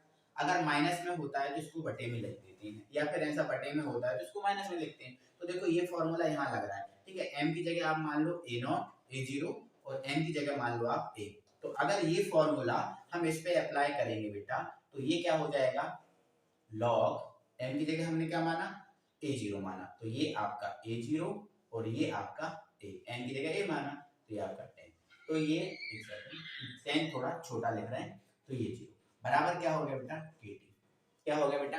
KT। आई होप आप समझ गए होंगे इस बात को, दिक्कत नहीं होगी, है ना? दिक्कत परेशानी होगी नहीं। ठीक है, अब यहाँ ध्यान से सुनना। तो हमें किसकी वैल्यू निकालनी है बेटा? किसकी वैल्यू निकालनी है? K की वैल्यू निकालनी है। K की वैल्यू निकालनी है, या फिर अभी मत निकालो। अब देखो हमने A0 क्या माना है बेटा? प्रारंभिक सांद्रता है। हमने A0 को क्या माना है बेटा? प्रारंभिक सांद्रता। और A कौन सी सांद्रता है? अंतिम सांद्रता। A0 कौन सी सांद्रता बेटा? प्रारंभिक, और A कौन सी है? अंतिम। तो यहाँ हम एक लगाएंगे, यदि A0 is equal to A है। अगर A0 इज इक्वल टू क्या है? A, और A हमने कौन सी सांद्रता मानी बेटा? प्रारंभिक सांद्रता, है ना? और जो आपका A है ये सांद्रता अंतिम सांद्रता है। तो ये देखो आपको पता है सांद्रण में तो परिवर्तन होगा, तो सांद्रण में परिवर्तन होगा तो मान लो ये अंतिम सांद्रता A is equal to AX है ना? मैं इसीलिए बता रहा हूँ, देखो व्यंजक तो हमारा यही खत्म हो गया, यही खत्म हो गया, बट जो आप बुक देखोगे तो बुक में आपको ये चीज नहीं मिलेगी। तो इसलिए आपको वो चीज दिखाऊंगा ताकि आपको कहीं भी देखो वो चीज आपको दिखे। तो A naught is equal to A मान लिया, और A अंतिम सांद्रता है जिसको हमने A माइनस एक्स मान लिया, क्योंकि सांद्रण में परिवर्तन होगा, है ना? तो इन दोनों मानों को यहाँ रख देंगे। तो इन दोनों मानों को बेटा यहाँ अगर हम रख दें तो अब हम इसके बाद यहाँ कर रहे हैं, ध्यान रखना, इसके बाद हम यहाँ कर रहे हैं। ठीक है, तो ये आपका लॉग रहा ये 10, A की जगह क्या रख दोगे आप? A रख दोगे, और A माइनस, और A की जगह आप क्या रखोगे? A minus x. तो ये माइनस, सॉरी मेरे भाई एक मिनट, A माइनस एक्स। ठीक है, और ये रहा आपका K और ये रहा आपका T। कोई दिक्कत है मेरे प्यारे भाई? कोई दिक्कत है? नहीं। अब थोड़ा सा मैंने थोड़ी मेरे भाई गलती कर दी है स्टार्टिंग से। वो गलती मैंने ये कर दी है कि लॉग को मैंने 10 में माना, लॉग को मैंने किस में माना? 10 में माना, बट यहाँ से जो लॉग आपको प्राप्त होगा वो ई बेस वाला लॉग प्राप्त होगा। कौन सा वाला लॉग प्राप्त होगा बेटा? ई बेस वाला। तो ई बेस वाला यहाँ चलने देना, ई बेस वाला लॉग यहाँ पर चलने देना। सब में जो जहां भी 10 वाला लॉग है वो ई बेस वाला चलने देना, क्योंकि लॉग दो बेस में होता है, एक ई बेस में और एक 10 बेस में, है ना? तो ये ई बेस में अभी सब जगह है ना आप चलने देना। ठीक है, ये आपका ई बेस में चलने देना। ठीक है मेरा प्यारा? चलो मैं बस ई कर रहा हूँ सब जगह, और कुछ नहीं कर रहा हूँ। ठीक है, और कुछ भी नहीं किया मैंने, सभी जगह क्या किया है? ई किया है। ठीक है, ये कर दिया हमने, तो यहाँ भी क्या होगा? क्लियर है? तो ये हमारा आ गया मेरे भाई। अब थोड़ा सा ध्यान से समझना है मेरे भाई, यहाँ जगह कम होने के कारण इसको हम यहाँ करेंगे। ठीक है, तो हम K की वैल्यू निकाल रहे हैं, तो T कहाँ चला जाएगा? बटे में। तो ये हमारा क्या हो जाएगा? K is equal to 1 upon T, और ये log e base A upon A minus A minus x. इतना आपको समझ में आ गया? कंप्लीट, कोई दिक्कत नहीं है ना? तो ये 100% हो गया, बट इसमें थोड़ी कमी है। कमी ये है मेरे भाई कि अभी देखो हम स्टार्टिंग से लॉग ई बेस में लेके चल रहे थे। किस में चल रहे थे? लॉग ई बेस में लेकर चल रहे थे, लेकिन केमिस्ट्री में मेरे भाई लॉग ई बेस वाला नहीं होता है, केमिस्ट्री में लॉग 10 बेस वाला होता है। तो आपको क्या करना बेटा, अगर हम लॉग ई बेस को 10 बेस में बदलते हैं तो हमें 2.303 लॉग 10 ऐसा लिखना पड़ता है, मतलब 2.303 से हमें गुणा करना पड़ता है अगर ई बेस को 10 बेस में बदलें। ठीक है, तो ये ध्यान रखना। तो इसको हम बदलेंगे तो ये तो आपका k ही रहा, ये आपका 1 अपॉन t ही रहा, बट लॉग ई बेस को हम इसमें चेंज करेंगे 10 में, तो 2.303 से गुणा करना पड़ेगा। तो जब हम इसमें गुणा कर देंगे तो इसमें ये क्या हो जाएगा 2.303 और ये बटे में आप टी लिख दो इसके, ठीक है। तो अब ये जो लॉग है वो कौन से बेस में चला गया, 10 बेस में चला गया, ठीक है। और ये a upon a minus x, तो ये फाइनली व्यंजक आ गया। तो ये प्रथम कोटि की अभिक्रिया के लिए बेटा समाकलित दर समीकरण है, k की वैल्यू है। आई होप आप समझ गए हो। थोड़ी सी यहाँ पर दिक्कत हुई थी वो इमेज वाली पहले, वो मैंने सुधार दी थी और इस समझ में आपको आ गया होगा, दिक्कत परेशानी नहीं होगी, ठीक है। चलो, तो आपको कैसा लगा बेटा भाई, कैसा लगा अच्छा वीडियो आप ये बताओ, है ना, कैसा लग रहा है वीडियो आप ये बता दो, अच्छा लग रहा है ना। चलो तो हम आगे बढ़ाते हैं वीडियो को, है ना।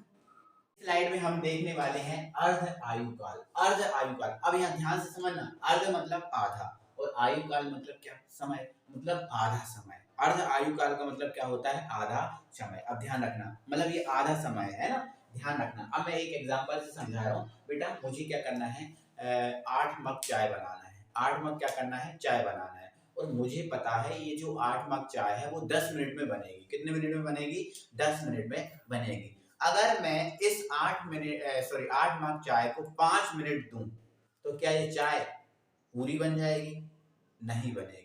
ये चाय जो है वो आधी बनेगी, आधा समय और देंगे तब जाके ये पूरी बनेगी, है ना। मतलब अर्ध आयुकाल एक आधा समय होता है और आधे समय में कोई भी काम जो है वो आधा ही पूर्ण होगा, है ना। जैसे मैं अगर आपसे बोलूं कि मैं कोई काम करने जा रहा हूं और मैं बोलूं कि कितना काम हुआ, तो मैंने बोल दिया आधा काम हुआ। क्यों हुआ आधा काम, क्योंकि आपने आधा समय दिया।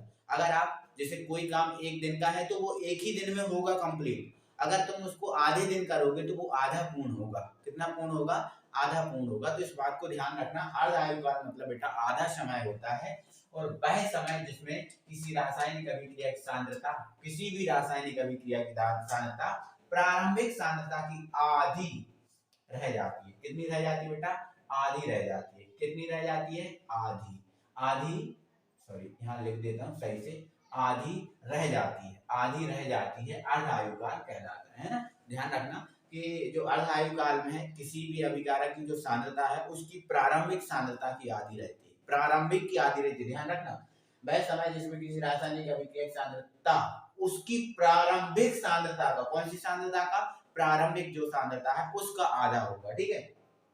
अब जो अर्ध आयुकाल है इसको T1/2 से व्यक्त करते हैं। अच्छे से ध्यान रखना, यहाँ अच्छे बढ़िया T लिखना और यहाँ छोटा सा 1/2 लिख देना, है ना। इस T1/2 से व्यक्त करते हैं, ठीक है। इसकी दूसरी परिभाषा ये बन जाती है बेटा, वह समय जिसमें कोई रासायनिक अभिक्रिया आधी पूर्ण होती है, मतलब आधी पूर्ण होती है, उसे अर्ध आयुकाल कहते हैं। ऐसा भी हम इसको बोल सकते हैं। क्लियर है, तो हम समझ गए अर्ध आयुकाल क्या है, जिसमें कोई रासायनिक अभिक्रिया आधी पूर्ण हो, अर्ध आयुकाल कहलाता है। इसे T1/2 से व्यक्त करते हैं, ठीक है। या फिर बोल सकते हैं वह समय जिसके अंतर्गत कोई रासायनिक अभिक्रिया प्रारंभिक की आधी रह जाती है उसे अर्ध आयुकाल कहते हैं। क्लियर हुआ।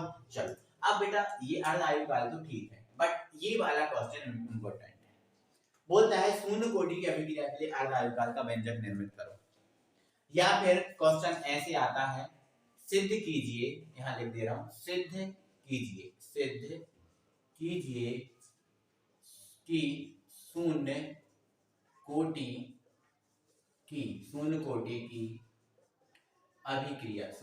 की अभिक्रिया का अर्ध आयुकाल, शून्य कोटि की अभिक्रिया का अर्ध आयुकाल प्रारंभिक सांद्रता के समानुपाती होता है। ये दो टाइप से क्वेश्चन आता है, या तो डायरेक्ट बोल देगा कि शून्य कोटि की अभिक्रिया के लिए अर्ध आयुकाल की गणना करो, या फिर आपसे बोल देगा सिद्ध कीजिए कि शून्य कोटि की अभिक्रिया का जो अर्ध आयुकाल है वो प्रारंभिक सांद्रता के समानुपाती होता है। ऐसे क्वेश्चन आपसे पूछ सकता है। चलो इसको कंप्लीट करते हैं। तो बेटा अगर हमें अर्ध आयुकाल की गणना करना है तो हमें समाकलित दर समीकरण की हेल्प लेनी पड़ेगी, है ना। जैसे अभी शून्य कोटि की अभिक्रिया का अर्ध आयुकाल कर रहे हैं तो शून्य कोटि की अभिक्रिया का हमें समाकलित दर समीकरण की हेल्प लेनी पड़ेगी, ठीक है। तो यहाँ पर हम सॉल्व करेंगे तो यहाँ लिख देंगे हम जानते हैं, हम क्या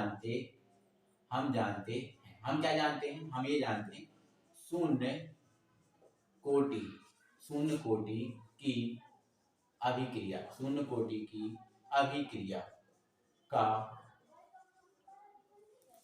की अभिक्रिया का समाकलित दर समीकरण दर समीकरण। हमें पता है शून्य कोटि की अभिक्रिया का समाकलित दर समीकरण क्या होता है, हमने अभी पढ़ा है। क्या पढ़ा था बेटा, k बराबर a अपॉन टी, यही पढ़ा था, ये अभी हमने सीखा है, यही पढ़ा था ना, यही आया था। तो इसको दे देना समीकरण नंबर 1। कोई दिक्कत, यही है ना बेटा। हम देखो अर्ध आयुकाल की गणना कर रहे हैं, हम आधे समय की गणना कर रहे हैं, है ना।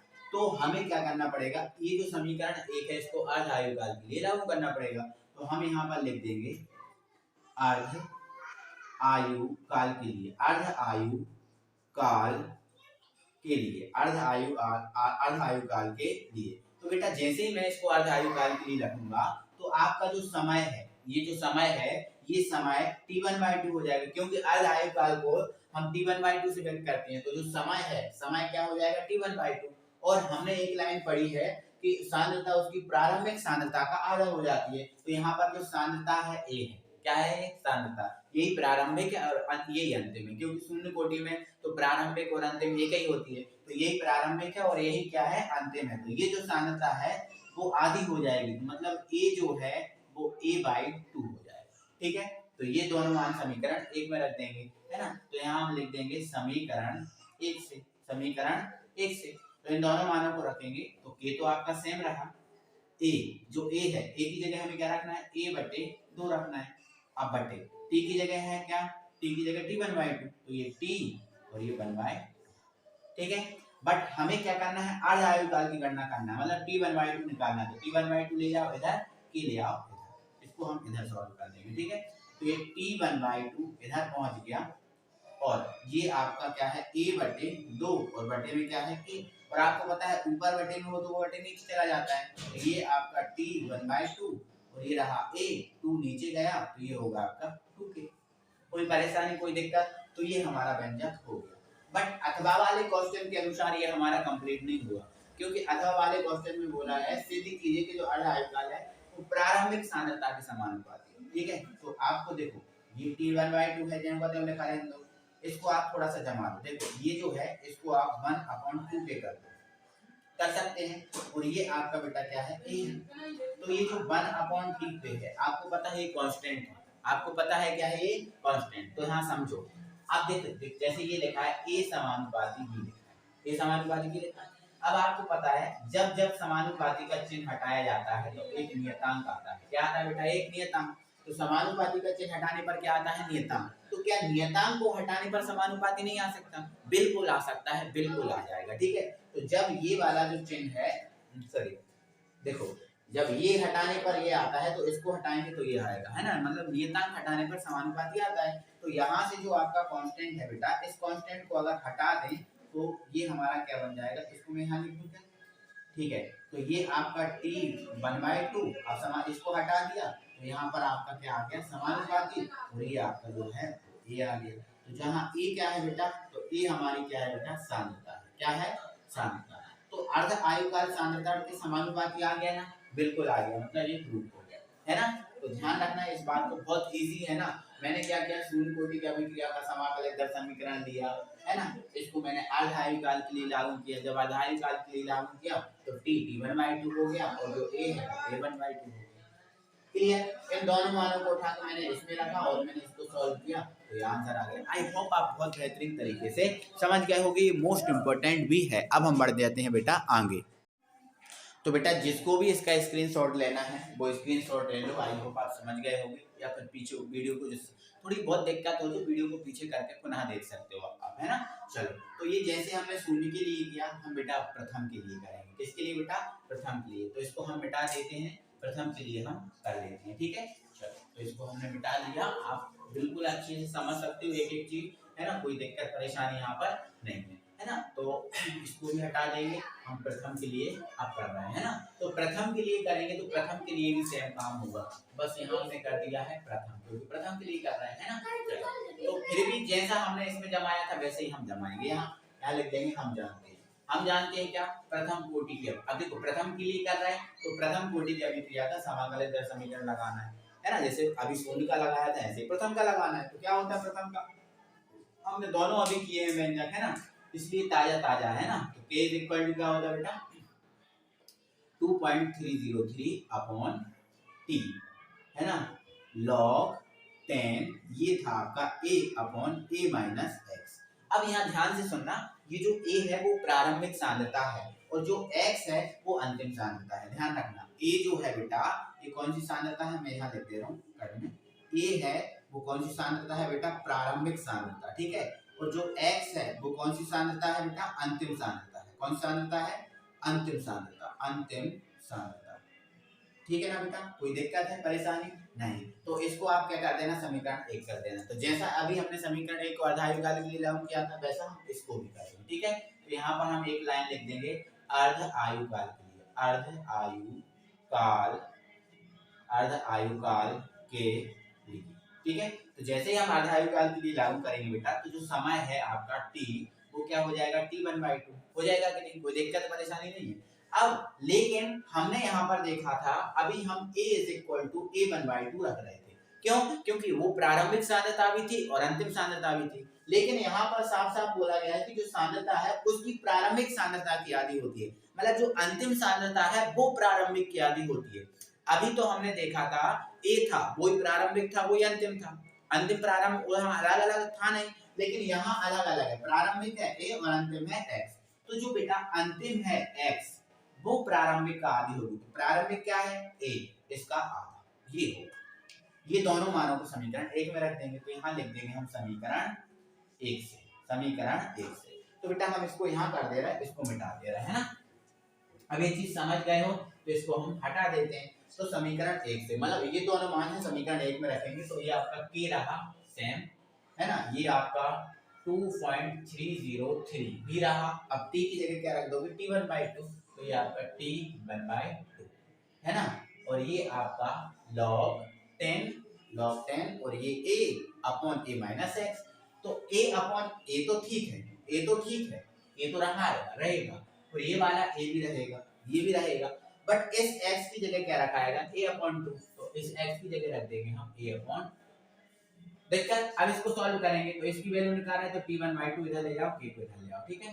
तो t1/2 अपना इधर चला गया, ये 2.303 अपॉन में क्या आ गया, k, ये रहा आपका log 10। अब यहाँ इसको सॉल्व करो, जैसे इसके बटे में कितने हैं, 2 हैं, इसके बटे में कुछ नहीं, मान लो 2, तो एलसीएम लो तो कितना आ गया, 2। अब 2 इधर जाएगा तो ये 2a, 1 इधर जाएगा तो ये 1 अपॉन में, ठीक है। ये तो अपॉन में चल रहा था, बट ऊपर क्या है, a, तो इसको रहने दो, कोई दिक्कत। अब ऊपर बटे में देखो 1 2 तीसरा बटे वाला कहाँ जाता है बेटा, ऊपर चला जाता है, तो ये 2 आपका ऊपर चला गया, तो ये आपका t1/2 रहा, ये 2.303 अपॉन k रहा, और ये आपका log 10, और ये आपका 2a, और 2a में से ये घटाओ, a बचा, ये 2a में से ये घटेगा, अब a से a कैंसिल करो, ठीक है, कर जाएंगे, है ना। ये आपका 2.303 अपॉन में आ रहा k, ये रहा आपका log 10, और यहाँ केवल क्या बचा बेटा, 2। क्लियर है। तो बेटा आपको कुछ लॉग की वैल्यू भी याद रखनी, जैसे लॉग 0 है, 1 है, 2 है, 3 4 तक की वैल्यू रखनी है। तो मैं यहाँ पर लिख दे रहा हूँ बेटा, अगर लॉग 0 की बात करें, ठीक है, लॉग 0, तो लॉग 0 की वैल्यू होती है बेटा 1 होती है ना। और आपका जो लॉग 1 होता है इसकी वैल्यू होती है 0, और यहाँ पर लॉग अगर हम 2 की बात करें, लॉग हम 2 की बात करें, तो लॉग 2 की वैल्यू होती है बेटा 0.3010, ठीक है। तो ऐसे 2 3 4 वैल्यू याद रखना। तो log 2 आ गया, log 2 की वैल्यू ये होती है ना। तो ये वैल्यू मैं रख दूंगा, तो ये t1/2 = 2.303 अपॉन k, और ये log 2 की वैल्यू कितनी है बेटा, 0.3010। तो इन दोनों का हम क्या करेंगे, गुणा, तो इन दोनों का हम बेटा गुणा कर देंगे, तो ये 0.693 आ जाएगा अपॉन में क्या है, k। तो यही प्रथम कोटि के अभिक्रिया का बेटा क्या हो गया, अर्धायुकाल हो गया। आई होप आप बहुत बेहतरीन तरीके से इस बात को समझ पाए होंगे, दिक्कत नहीं होगी, परेशानी नहीं होगी। तो बेटा आपको कैसा लगा वीडियो, तो अभी तक आपको कैसा लगा वीडियो, अभी तक आपको जो चीजें कराई गई हैं एकदम सीरियसली चीजें करा रहा हूँ बिल्कुल, है ना। तो कैसा लग रहा है वीडियो, मजा आ रहा है, अच्छा लग रहा है, जैसा भी लग रहा है कमेंट बॉक्स में अपना फीडबैक जरूर दें, ठीक है। चलो, है ना।